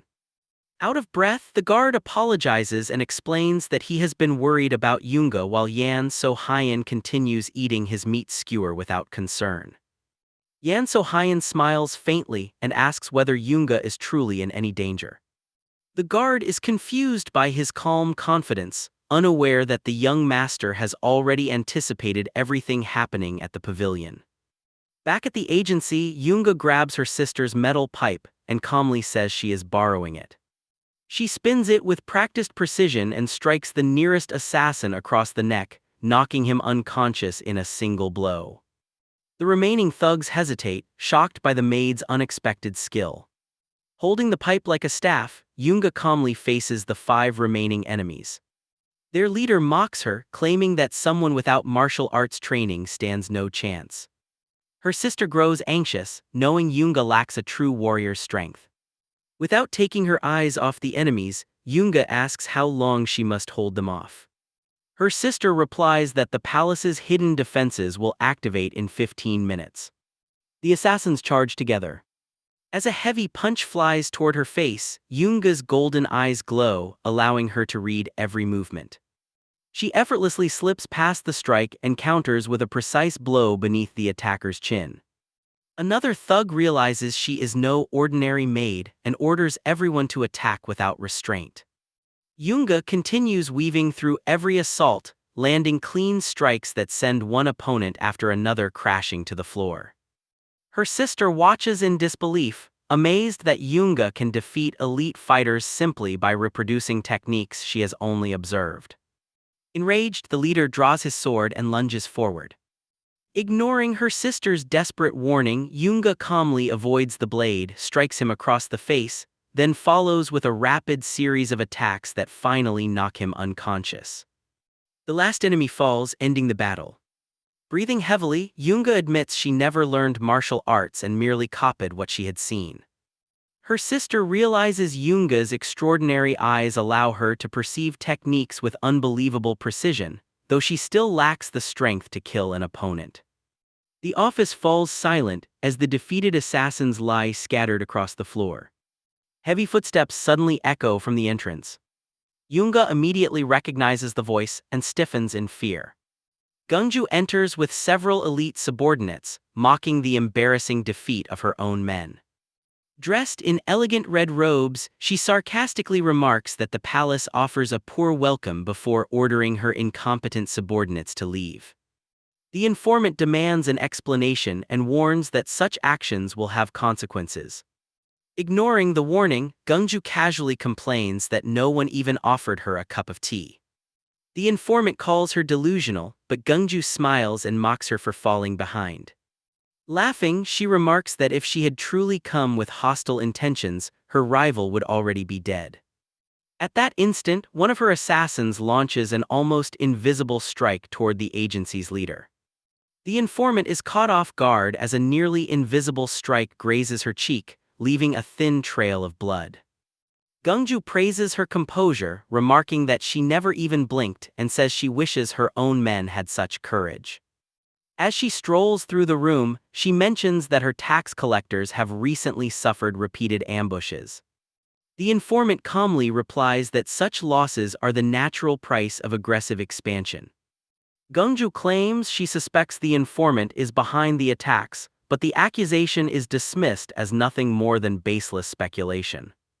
Smiling confidently, Gungju asks whether it seems strange that she found the agency with all of its defenses disabled. She reveals that she now possesses a far more reliable source of intelligence. When asked who that source is, Gungju simply says it is no ordinary organization. She then produces a golden crest, declaring it the symbol of the most influential force in the realm. Yunga immediately recognizes the crest of the Sword Dynasty and turns pale. Gungju notices her reaction and mockingly asks whether she recognizes it, while the informant demands to know who she really is. Remaining silent, Yunga fears the consequences of what the crest represents. Laughing, Gungju boasts that its protection explains why the Black Bone sect no longer fears political retaliation. At that moment, Yan So-hyun casually appears at the window and asks whether he may examine the crest. Everyone turns in shock as he jumps into the hall with a relaxed smile, pleased that he arrived in time. His weary bodyguard follows through the window, grumbling that climbing the wall was unnecessary. Yan So-hyun jokes that it looked more stylish before calmly extending his hand toward Gungju and asking for the crest. She laughs and asks why she would hand over such a valuable item. One of her subordinates steps forward angrily, demanding to know who the arrogant stranger is. Yan So-hyun gestures toward his bodyguard's uniform and asks whether they truly fail to recognize it. The assassins laugh at the royal guard insignia, convinced it cannot intimidate them. The scar-faced guard silently crosses his arms as the tension rises. Yan So-hyun calmly remarks that appearances can be deceiving and assures them his guard is an extraordinary master. The assassins mock him, claiming that if the guard is a master, then they must be legends themselves. Finding their arrogance amusing, Yan So-hyun simply orders his guard to retrieve the crest. The guard accepts the command. His eyes flash crimson as powerful internal energy surges through his body. With his first step, the floor trembles beneath him. The assassins immediately break into cold sweats under the crushing pressure of his aura. On the second step, he draws his sword with flawless precision, leaving every opponent frozen. Even the most experienced assassins realize they have no chance against him. With the third step, he vanishes from sight. Before Gungju can react, he passes by her, effortlessly taking the crest from her hand.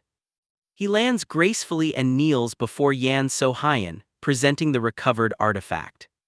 Gungju stares at her trembling hand, finally realizing she has encountered a true master. Yan So-hyun carefully inspects the crest before confirming to Yoonga that it is genuine. Holding it up, he explains that the crest symbolizes a sacred promise of mutual aid and eternal protection from the Sword Dynasty. The informant quietly agrees, remembering it as the dynasty's greatest symbol of trust. Yan So-hyun smiles faintly and remarks that such a sacred symbol has now become little more than a bargaining chip. Gungju confidently replies that, regardless of its current use, the crest still guarantees protection from the family's swords.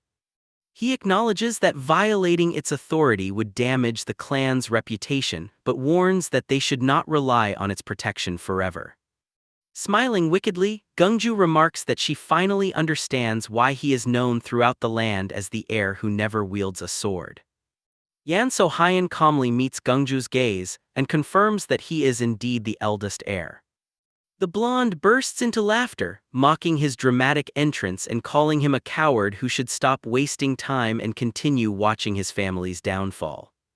She continues insulting him, claiming he is only dragging the clan's name through the mud. Outraged, the informant slams her metal pipe onto the table and demands that Gungju show some respect.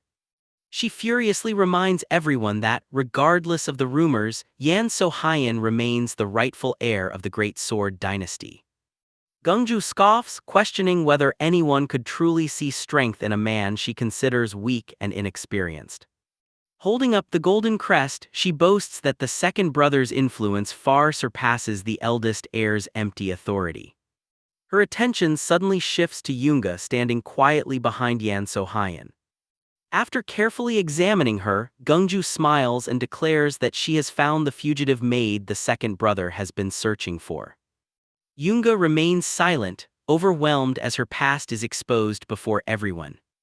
Gungju mocks her for rejecting the chance to become the second brother's concubine in favor of serving a supposedly weak master.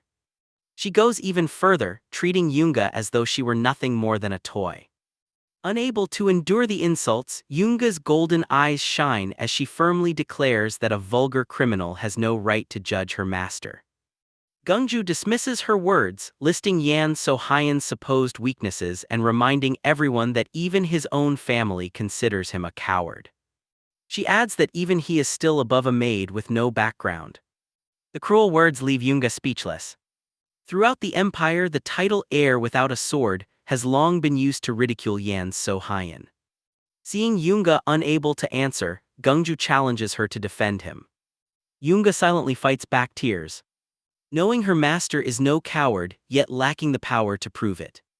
As despair overwhelms her, Yan So-hyun gently places a hand on her shoulder. Smiling calmly, he tells everyone to stop because she is his personal maid, and he will not tolerate anyone insulting her. Realizing she can gain nothing more, Gungju loses interest and prepares to leave, warning that the Black Bone sect will act without restraint next time. The informant glares at her with burning anger. Gungju smiles mockingly, warning that Yan So-hyun will not be able to save them again before casually taking her leave. After the sect departs, the tension finally lifts. Yoonga immediately kneels and apologizes for all the trouble she has caused. Before anyone can respond, exhaustion overwhelms her and she collapses unconscious. Her sister quickly catches her as the young maid, burning with fever and fatigue, is carried to a nearby bed. Yan So-hyun and his bodyguard remain by her side. The guard clenches his fists in frustration, furious that criminals dared insult the Sword Dynasty while the rightful heir lacked the authority to punish them. He apologizes for his own helplessness. Yan So-hyun calmly tells him there is nothing to apologize for because he fulfilled his duty perfectly. He then advises the guard to return to the family before becoming entangled in his personal affairs. The warrior refuses, insisting that protecting the young master is his only duty. Yan So-hyun quietly replies that there is no reason for him to sacrifice himself for someone who has not earned his true loyalty. Unable to argue, the guard lowers his head and apologizes once again. Yan So-hyun hands him a sealed envelope, explaining that it contains official orders ending his temporary escort mission. The guard accepts the letter and silently leaves the room, feeling more powerless than ever. Moments later, Yoonga's sister enters and anxiously asks whether her sister will recover. Yan So-hyun calmly reminds her that Yoonga is simply asleep from exhaustion. The informant narrows her eyes and asks why Yan So-hyun has been checking Yoonga's pulse for so long. Ignoring the question, he asks whether she brought the intelligence files on the Black Bone sect. She refuses to hand them over unless he first explains Yoonga's true condition. Alarmed, she demands to know what serious illness her sister is suffering from. Yan So-hyun accepts the documents with a faint smile and calmly replies that overworking is also a serious illness. Realizing he is joking, she grows irritated and demands to know why he wanted information on the sect. After reviewing the documents, Yan So-hyun immediately concludes that she is preparing a dangerous operation against the Black Bone sect. She crosses her arms and insists that her plans are none of his concern. He firmly orders her to abandon them. She refuses, reminding him she is not his subordinate. Yan So-hyun points out that the golden crest is genuine and that she should understand the strength behind the family's intelligence network. Frustrated, she accuses him of knowing everything while doing nothing. Rather than argue further, he asks her to continue the conversation outside. Under the moonlit sky, they walk through the quiet courtyard. Yan So-hyun asks where the greatest merchant house in the world is located and which martial clan stands above all others. She bitterly replies that his own dynasty possesses unmatched wealth and power, yet allowed criminals to exploit innocent people. She condemns the Black Bone sect for feeding on the weak while other criminal organizations flourished. Yan So-hyun quietly reveals that the dynasty did more than ignore the problem. It has been using the sect for its own purposes. Shocked, she demands to know why he never stopped it. She accuses him of hiding behind his confinement while the sect leader's insults proved true. Calling him a coward, she declares she will continue risking her life for justice. Her steps suddenly stop as Yan So-hyun warns her never to confront the sect leader again. He tells her a story about two sisters bound by an unbreakable bond. The older sister devoted herself to fighting evil but was ultimately defeated. Driven mad by grief, the younger sister used her extraordinary talent to hunt down everyone responsible. Despite her brilliance, the enemies were too powerful and she too was eventually hunted down and killed. Confused, the informant asks what this story has to do with her.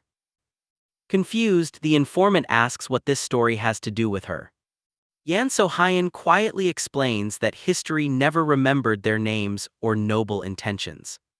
Instead, both sisters were branded as traitors and cursed by future generations. Unable to understand his meaning, she asks why he is telling her this. He asks whether she still intends to pursue justice if innocent people may die because of her actions. She firmly answers that she would never allow innocent lives to be sacrificed. Yan So-hyun replies that changing history always demands blood, yet truly righteous people cannot accept innocent suffering. Silence falls as he slowly raises the mysterious white clay mask and places it over his face. The informant instinctively steps backward. A dense purple aura erupts from his body as dark mist spreads across the courtyard. Walking slowly through the darkness, Yan So-hyun reflects that his birth has never allowed him to live freely. He once believed abandoning his ambitions would let him drift through life like the wind, but he ultimately failed to escape his fate. Even so, he declares that the future of the two sisters has not yet been decided. The informant stands frozen beneath the overwhelming spiritual pressure radiating from him. A gigantic shadowy figure rises behind the masked heir as he warns that he will watch whether their paths cross again. In a ghostly voice, he declares that his own path now belongs to the world of darkness and blood, and hopes they never have reason to follow it. As the aura fades, the shaken informant struggles to regain her composure and desperately asks who Yan So-hyun truly is. The story then shifts to the slums of Luoyang, where the Black Bone sect recruits its followers. Outside one of the sect's hidden bases, a bald, muscular guard quietly watches the entrance while imagining his future promotion. His thoughts are suddenly interrupted by a mysterious voice calling out to him. The guard widens his eyes as an unfamiliar voice suddenly echoes through the courtyard. A white-masked figure steps from the shadows and calmly asks whether this is the Black Bone sect's secret branch. The bald guard rises and mockingly warns the stranger to leave before he is forced to act. The masked young man simply smiles and replies that he never came to join them.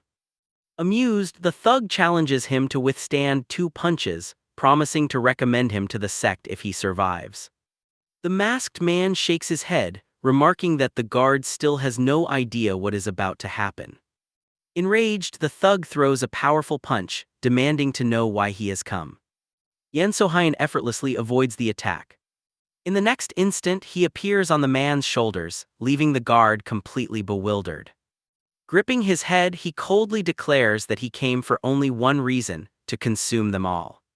Dark claws envelop his free hand as he slams the giant into the ground. Pinning him beneath shadowy claws that emerge from nowhere, Yan So-hyun asks whether they are ready for the feast. The trapped guard struggles desperately as the dark restraints tighten around him. Pointing at the criminal, Yan So-hyun calmly orders him to scream. His dark energy erupts in swift, violent waves that tear through the air. The guard lets out agonizing cries as the crushing force ravages his body. Laughing softly, Yan So-hyun promises to shatter every bone without mercy. A monstrous silhouette with jagged teeth rises from the darkness as though anticipating the next stage of torment. With one final burst of dark energy, Yan So-hyun hurls the broken guard into a wall. Purple flames engulf the thug as he collapses, unable to survive the forbidden technique. Yan So-hyun silently watches the fallen man before mocking his miserable fate. Dark laughter echoes through the courtyard as the unfinished clay mask slowly twists into a far more demonic visage. Moments later, hurried footsteps approach from inside the hideout. 3 sect warriors rush outside, demanding to know the identity of the masked intruder. Yan So-hyun casually greets them, his overwhelming presence silencing the courtyard. The guards angrily demand his name and question how he dared invade their branch. He calmly replies that names are unnecessary and invites them to enjoy the feast instead. Calling him insane, one of the warriors charges with a massive sword. Yan So-hyun blocks the strike effortlessly. Before the attacker can react, he grabs him by the throat and crushes him with a single devastating blow. Blood sprays across the courtyard as the lifeless body crashes to the ground before the remaining warriors. Driven by rage, the others attack together. Laughing quietly, Yan So-hyun remarks that no feast is complete without a proper dance. With a wave of his hands, a colossal explosion of dark energy erupts through the courtyard. The warriors are thrown through the air, screaming as invisible claws tear into them from every direction. Bodies are hurled across the battlefield while purple energy engulfs the entire hideout. Within moments, the courtyard falls silent beneath the full moon, littered with the corpses of the sex fighters. Standing alone amid the carnage, Yan So-hyun surveys the battlefield with disappointment. He sighs that the night's entertainment ended far too quickly and that he was only beginning to warm up. Grabbing the final survivor by the collar, he lifts the terrified man into the air. Ignoring the desperate pleas for mercy, the masked heir silently stares into his victim's terrified eyes. Before he can act, a brilliant sword tears through the darkness. With incredible reflexes, he tilts his head back, narrowly avoiding the blade. He swiftly leaps away as the sword whistles past his face. A powerful swordsman steps forward, assuming a battle stance and declaring himself Yan So-hyun's next opponent. Without hesitation, the warrior unleashes a relentless barrage of sword strikes, creating a storm of flashing blades. Yan So-hyun calmly blocks every attack with nothing but the barrier of dark energy surrounding him. After repelling the assault, he lands lightly and maintains his balance while dark mist swirls around him. Smiling beneath the white mask, he remarks that at last someone has appeared who actually knows how to wield a sword. The two warriors silently face each other across the courtyard. Sweat forms on the swordsman's brow as he raises his blade and pours all his energy into a final attack. He charges forward at astonishing speed before activating a secret technique that releases countless blue sword beams.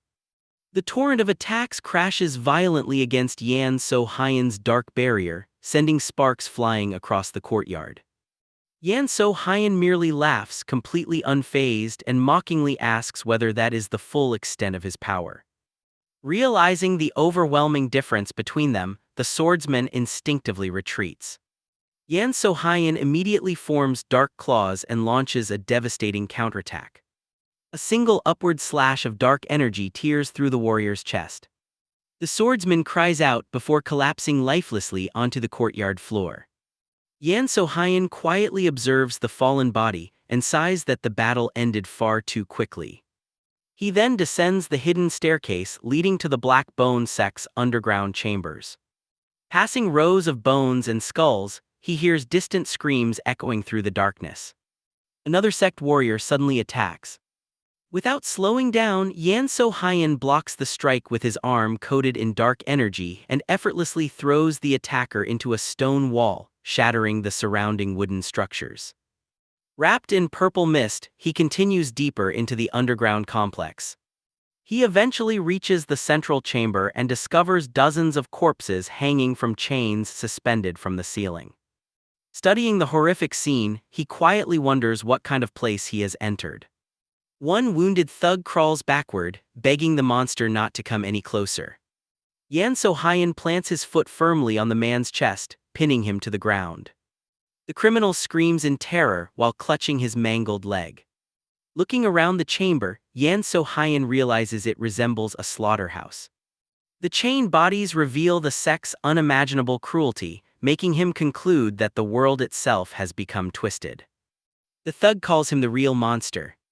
Yan So-hyun coldly asks whether torturing innocent people is somehow considered normal. Grabbing the man's head, he listens as the criminal shamelessly claims that everything they do is simply business. Enraged by the excuse, Yan So-hyun slams him violently into the ground. The impact echoes throughout the dungeon as bones shatter beneath the crushing blow. Watching the broken criminal, Yan So-hyun reflects that those who slaughter innocents call themselves businessmen, yet label anyone who punishes them a monster. He gently helps a frightened prisoner to their feet, silently wondering whether he is truly the mad one or whether the world itself has lost its sanity. The story then shifts to Gungju's luxurious palace headquarters. Relaxing in a steaming bath while holding a red rose, Gungju quietly reflects on the mysterious heir known as the man without a sword. She recalls intelligence reports stating that the rightful heir of the Sword Dynasty was never supposed to have left the clan today. The villain begins to suspect that no one truly knows Yan So Hyen's real intentions. The young master she met displayed confidence completely unlike the coward described in the rumors. She recalls how he remained perfectly calm despite standing before a room full of armed warriors. Brushing the thought aside, Gungju complains that her bathwater is getting cold. The startled butler immediately bows and promises to bring more hot water. He rushes outside, shouting for the servants to bring boiling water at once. Moments later, two burly thugs drag in another crying prisoner. Gungju glances at the captive with boredom, complaining that today's offerings look too unhealthy. She grabs the prisoner by the hair while he desperately begs for mercy. Without emotion, she orders the sacrifice to begin. The executioner raises his sword and ignores the prisoner's terrified screams. A final cry echoes through the chamber before the blade falls. Blood pours into the luxurious bath as Gungju calmly scoops it into her hands, relieved that it will keep wrinkles away. She spreads the fresh blood across her face like a beauty treatment before breaking into hysterical laughter. Suddenly, a messenger rushes in to report that one of the sex factories has been destroyed. Still wearing her red robe, Gungju turns from the mirror in shock and demands to know who dared attack them. The trembling messenger admits that no one knows because every witness was killed almost instantly. Furious, she asks whether none of the survivors managed to describe the attacker. The guard nervously replies that they only spoke of a terrifying evil spirit. He adds that several men mentioned seeing a white mask. Gungju repeats the words in disbelief, realizing a dangerous new enemy has appeared. She complains that everyone died too quickly to leave useful information and concludes that her men must have encountered a true martial arts master. The guard recalls that a single master once destroyed an entire sect branch after being provoked. He explains that people capable of manipulating chi are already rare, while those who reach the level of true masters are rarer still. Gungju sighs that this business seems to attract such monsters far too often. She orders her men to warn every branch not to provoke anyone and to lie low until the mysterious enemy leaves on his own. Scoffing, she wonders what kind of fool still dreams of becoming a hero instead of adapting to the world's rules. Her subordinate quickly agrees. Another thug hesitates before mentioning a strange rumor. Gungju impatiently demands that he stop stalling and speak. He reminds her that the hired men who disappeared from the gambling house several days earlier were never found. Another subordinate says they assumed the mercenaries had simply run away. The man agrees but insists there is something unusual about the incident. After losing her patience, Gungju orders him to explain immediately. He admits that while visiting the gambling house, he heard countless people claim they had seen a monstrous spirit known as the Ravenous Phantom. Although he never believed ghost stories, so many witnesses described the same thing that he found it difficult to dismiss. Gungju angrily rebukes him for believing foolish rumors and reminds everyone to focus on real business instead of imaginary ghosts. Then she suddenly falls silent. Her eyes widen as a terrifying possibility crosses her mind.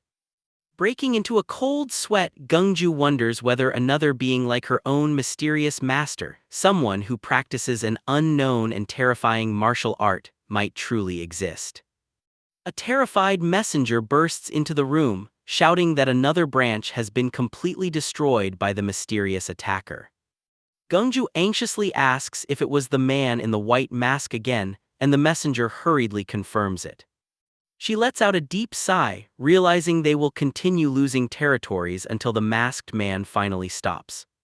Judging by the speed at which heavily guarded branches are falling, she concludes the attacker can only be an elite master, and her subordinate immediately agrees.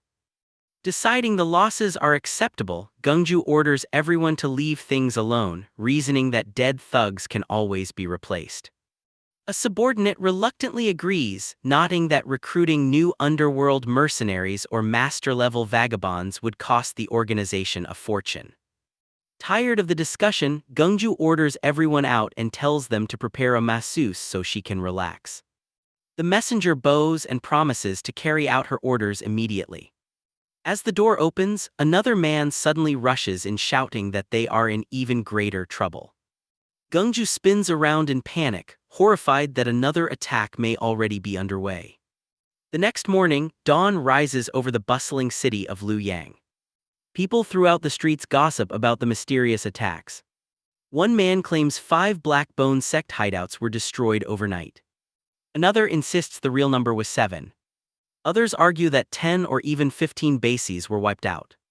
A woman remarks in shock that not a single body was found, while another man adds that witnesses claim not even a drop of blood remained. The townspeople wonder who could possess such terrifying power. Meanwhile, inside the grand palace of the Luoyang sword family, the patriarch complains about being disturbed so early over such trivial matters. Now dressed in elegant red robes, Gungju asks whether the family truly has no information about the attacker. The patriarch coldly asks when he ever claimed such a thing and mocks her for daring to question the intelligence network of the Luoyang sword family. Feeling the overwhelming pressure of his presence, Gungju breaks into a cold sweat, steps back, and immediately bows in apology. The patriarch rebukes her for forgetting her place and asks whether she believes she received the family's bronze token because he respected her father. Terrified, she quickly denies ever thinking such a thing.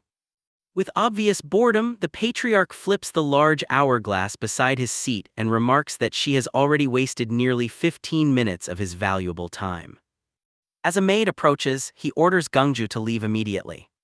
She bows silently and turns to leave. Before she exits, the patriarch coldly warns that if she disappoints him again, he will give her bronze token to someone else. Gungju freezes, shaken by the threat. Elsewhere, inside the clan's observatory, an astronomer is loudly awakened by his colleague after falling asleep among piles of books and empty bottles. The frustrated man shakes him repeatedly, insisting there is an emergency. The sleepy astronomer dismisses him at first, but his companion explains that he witnessed a sinister omen during the night. The astronomer casually remarks that ominous signs appear all the time. His colleague interrupts, insisting this one is different. He reveals that he witnessed the legendary ominous celestial star. The astronomer is instantly stunned and asks if the sighting is real. His companion explains that throughout history, the appearance of that star has always preceded bloody tragedies. Realizing the seriousness of the omen, the astronomer suggests reporting it immediately to their superiors. His colleague only laughs, questioning who would still believe in stories about the ominous celestial star. The astronomer insists they should at least report the omen to their superior. His colleague doubts it will matter, but agrees that it is still better to warn him. He then remembers their supervisor is the least influential official in the entire family. As night falls, silence settles over a nearby village. A group of villagers gathers around an elderly seer, asking whether he can perceive anything. Another villager urges them to stop rushing him. The blindfolded elder remains seated in silence before trembling as he speaks. He says he can no longer see the sun and that the sky has been swallowed by darkness. Suddenly, he senses a strange presence approaching. Startled, he leaps to his feet and cries out that the great master of the dark heaven has finally appeared. He proclaims that the forbidden scripture has awakened and the ancient monster has returned. According to him, the master has descended from the darkness to punish the wicked. He calls on the poor and hungry to rejoice, declaring that the venerable of the dark heaven has arrived. One villager asks if it is true, while another laughs, claiming the old man has gone senile. Ignoring the mockery, the elder joyfully praises the arrival of the true master and tells everyone to honor the white-masked phantom, the executor of heaven's judgment. Elsewhere, people are astonished that the Black Bone sect has nearly vanished in only 2 days. An informant says every report points to the mysterious white-masked spirit. She recalls meeting someone wearing the same mask and turns to her bodyguard, Gu, asking for her opinion. Distracted, Gu asks who she means. The informant reminds her of the eldest young master. Gu refers to him as the heir without a sword, prompting the informant to sharply tell her never to use that title again. Gu immediately apologizes and admits the young master seemed completely different from the rumors. The informant sighs and reminds her not to reveal that she works for the Crescent Moon Pavilion. Smiling, Gu says she found the young master surprisingly generous and understanding. She reveals that she even tried intimidating him with murderous intent, yet he never reacted.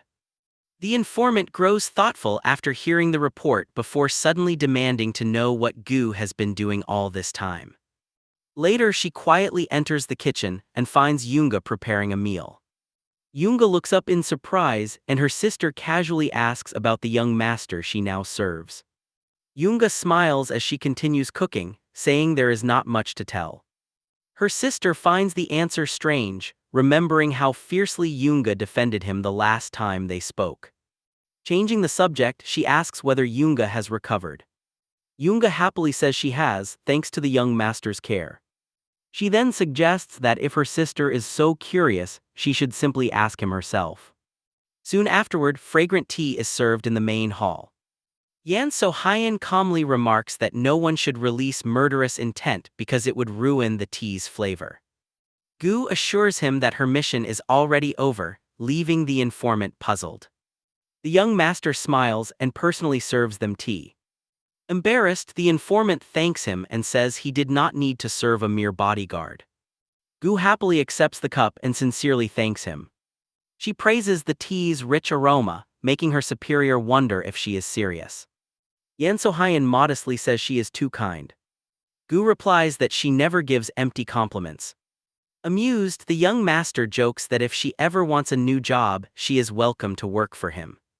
Gu laughs, saying she may take him up on the offer because her boss's temper suggests she could lose her current job soon. Yan So-hyun laughs at her honest reply. The informant is stunned to see her normally stern bodyguard acting so comfortably around him. The young master then shifts the conversation to business and asks what brought such a busy woman to visit an unemployed man like himself. The informant straightens her posture and respectfully gets to the point. She directly asks whether he is the feared venerable of the dark heaven. Feigning ignorance, Yan So-hyun calmly asks what this venerable of the dark heaven is supposed to be. She explains that survivors from the Black Bones sect reported being rescued by a mysterious warrior wearing a white mask and simple white robes resembling those of a scholar. Yan So-hyun quietly listens as she continues explaining the details. The protagonist simply smiles and remarks that this mysterious man sounds like a good person. The informant narrows her eyes, pointing out that he owns the same white mask and robes described by the survivors. Amused, Yan So-hyun mockingly asks whether she intends to search his personal belongings. She demands the truth and asks what he truly meant by the words he spoke to her before. Without answering, he silently lifts his teacup and takes another calm sip. After a long pause, he fixes her with a deep gaze and quietly asks whether she is truly prepared to know the truth. The woman meets his eyes without hesitation and says she is ready to bear whatever consequences await. He asks if she is prepared even for the tragic deaths of countless innocent people. She falls silent for a moment before admitting she has thought constantly about his words since that day. She says she has reflected on how much blood must be spilled to truly change history. Clenching her fists, she declares that if innocent sacrifices are truly unavoidable, she is willing to accept that price. She then asks if he is secretly planning a complete dynastic revolution. Leaning back with a faint smile, Yan So-hyun thoughtfully repeats the words dynastic revolution. He quotes an ancient saying, "One who destroys benevolence is a thief, and one who destroys justice is a bandit." He continues that a ruler who commits endless cruelty becomes nothing more than an ordinary criminal. He remarks that history records King Wu eliminating a criminal, not assassinating a true king. Listening carefully, the informant asks whether this is the dangerous path he warned her about. A vision of mountains of corpses and rivers of blood flashes through her mind, as she wonders whether such a demonic path could truly exist. She admits the question is beyond her understanding and says even the wisest people would struggle to answer it. Yan So-hyun reflects that the gap between the rich and the poor has never been greater, yet the world somehow remains stable. Smiling, he says that attempting a revolution in such an era would be completely absurd. Confused, she asks what path he actually intends to follow. He says he has considered the matter carefully. If blood truly must be shed to change the world, he wonders why it should be the blood of innocent people forced to fight under someone else's banner. With a strange smile, he suggests spilling only the blood of villains instead. The informant is stunned and asks him to repeat himself. He calmly asks what would happen if only the wicked died in the same numbers that innocent people normally would. She dismisses the idea as an impossible fantasy and asks if he truly believes the innocent can be protected. Yan So-hyun rises calmly and tells her it is only a hypothesis. Walking toward the back of the room, he says he simply wishes to consider that possibility.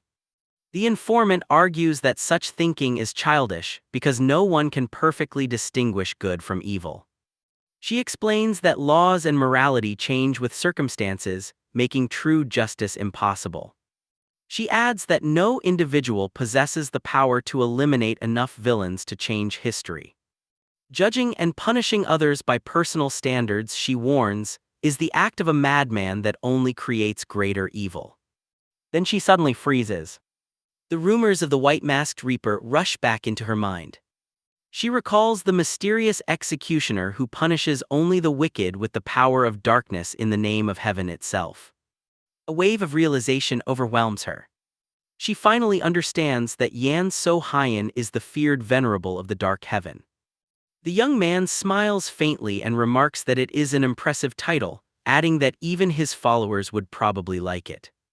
The informant realizes his earlier hypothesis about hunting only villains was never an idle thought. Yan So-hyun calmly says he is curious to see whether the venerable's vision can truly become reality. She wonders whether spilling only the blood of evildoers for the sake of the weak is a path that only someone viewed as a monster could walk. Unable to find any words, she remains silent before his terrifying conviction. Finally, she thanks him for the conversation and says with a trembling voice that she must return to deal with urgent matters at her pavilion. Yan So-hyun quietly watches her leave and tells her she has done excellent work. Based on her investigation, the informant reports that the Black Bone sect has only its main headquarters remaining.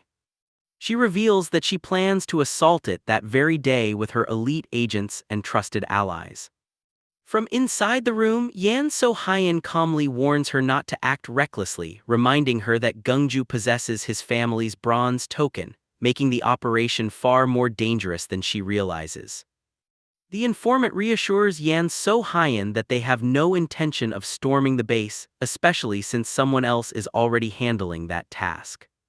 She explains that her people will simply ensure no survivor escapes alive. If the Sword family objects to such a minor action, she says they are prepared to fight, blaming the foolish leader who handed the bronze token to Gungju. She confidently declares that they have the resolve to face anyone who stands in their way. Yan So-hyun quietly listens and lets them leave, knowing the city is about to descend into chaos. Standing on his balcony beneath the setting sun, he silently watches the city below. Elsewhere, a massive sword flashes through the air. A giant enforcer of the Black Bone sect executes one of his own men, declaring that no one abandons the sect without punishment. The victim's head rolls across the blood-stained floor. Glowering at the others, he condemns them as cowards and announces that the execution was carried out under Lady Gungju's direct orders. Raising his bloodied sword, he commands everyone to prepare for an honorable death. Inside Gungju's headquarters, fear grips every guard. She anxiously asks whether her father, the sect's supreme leader, also refused to send reinforcements. A subordinate lowers his head and reluctantly confirms that he did.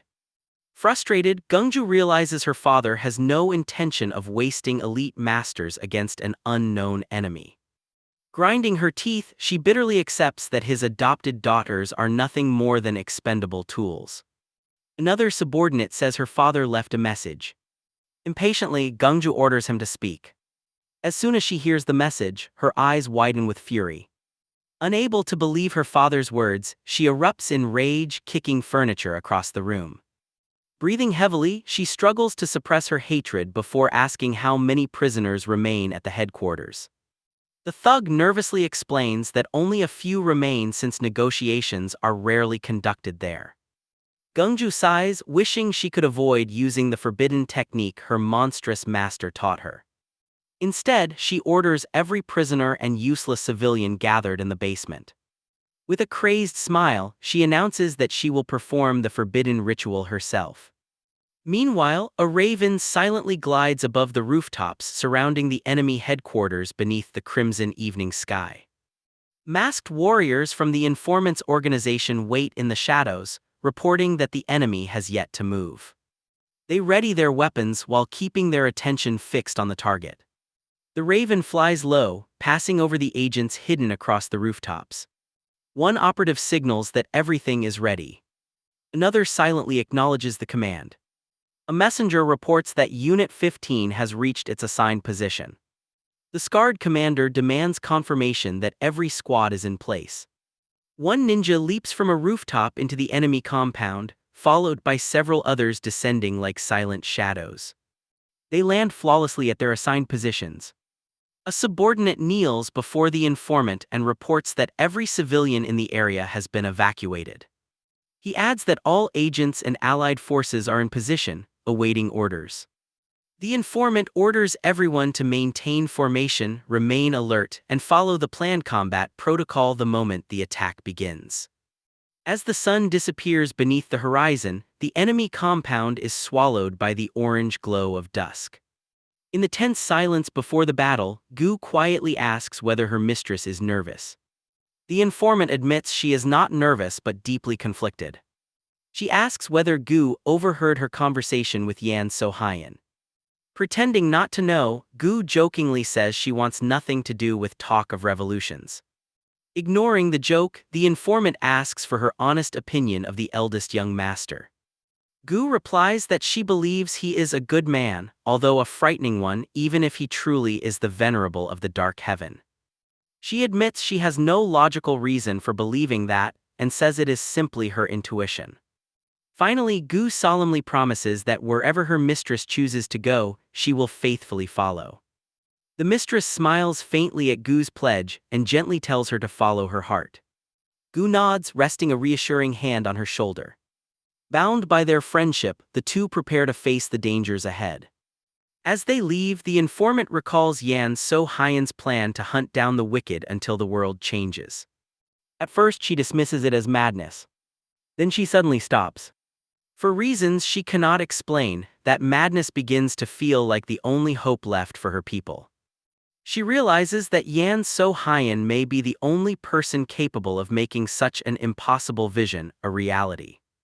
Meanwhile, the Black Bone sect's main headquarters is suddenly assaulted by the informant's masked warriors. The sect's thugs charge the intruders without hesitation. Their bald commander curses the attackers, furious that anyone dares invade their territory. He orders his men to counterattack immediately. The gang members rush forward with weapons drawn as the masked assassins meet them head-on. Steel collides, sparks scatter, and fierce fighting erupts throughout the courtyard. The assassins strike with overwhelming speed, cutting down enemies before they can react. One thug falls after another as blood stains the courtyard. The gang leader watches in panic as his men are slaughtered. Desperate, he orders the rear forces to reinforce the front lines. Moments later, an entire battalion of spearmen charges into battle. A scout hurriedly reports the arrival of the reinforcements to the pavilion mistress, adding that the enemy has emptied its internal defenses. She immediately orders every reserve unit into battle and allows the field commanders to act independently. With a scoff, she notes that even the temple's personal guards have joined the fight. Gu warns that committing every reserve leaves them vulnerable if hidden mercenaries appear. She also questions whether anyone would dare interfere while Gungju still possesses the Sword family's bronze token. The informant smiles knowingly. She reveals that she has already accepted full responsibility for the operation. If everything must be risked, she says, then there is no reason to hesitate, especially with the venerable of the dark heaven on their side. If even half the rumors are true, all they need to do is watch what happens. Suddenly, a deafening explosion shakes the entire headquarters. Part of the main building collapses as a tremendous shockwave blasts debris into the air. The pavilion mistress stares in disbelief, wondering what just happened. As flames consume the temple, Gu quickly catches her before she falls. Landing safely amid the thick smoke, Gu anxiously asks if she is hurt. The informant groans from the impact while trying to focus through the dust. To their horror, the temple's main structure has completely collapsed in flames. Then an eerie, hysterical laugh echoes through the smoke. Both women freeze. The informant's face turns pale as an enormous figure slowly emerges from the burning ruins.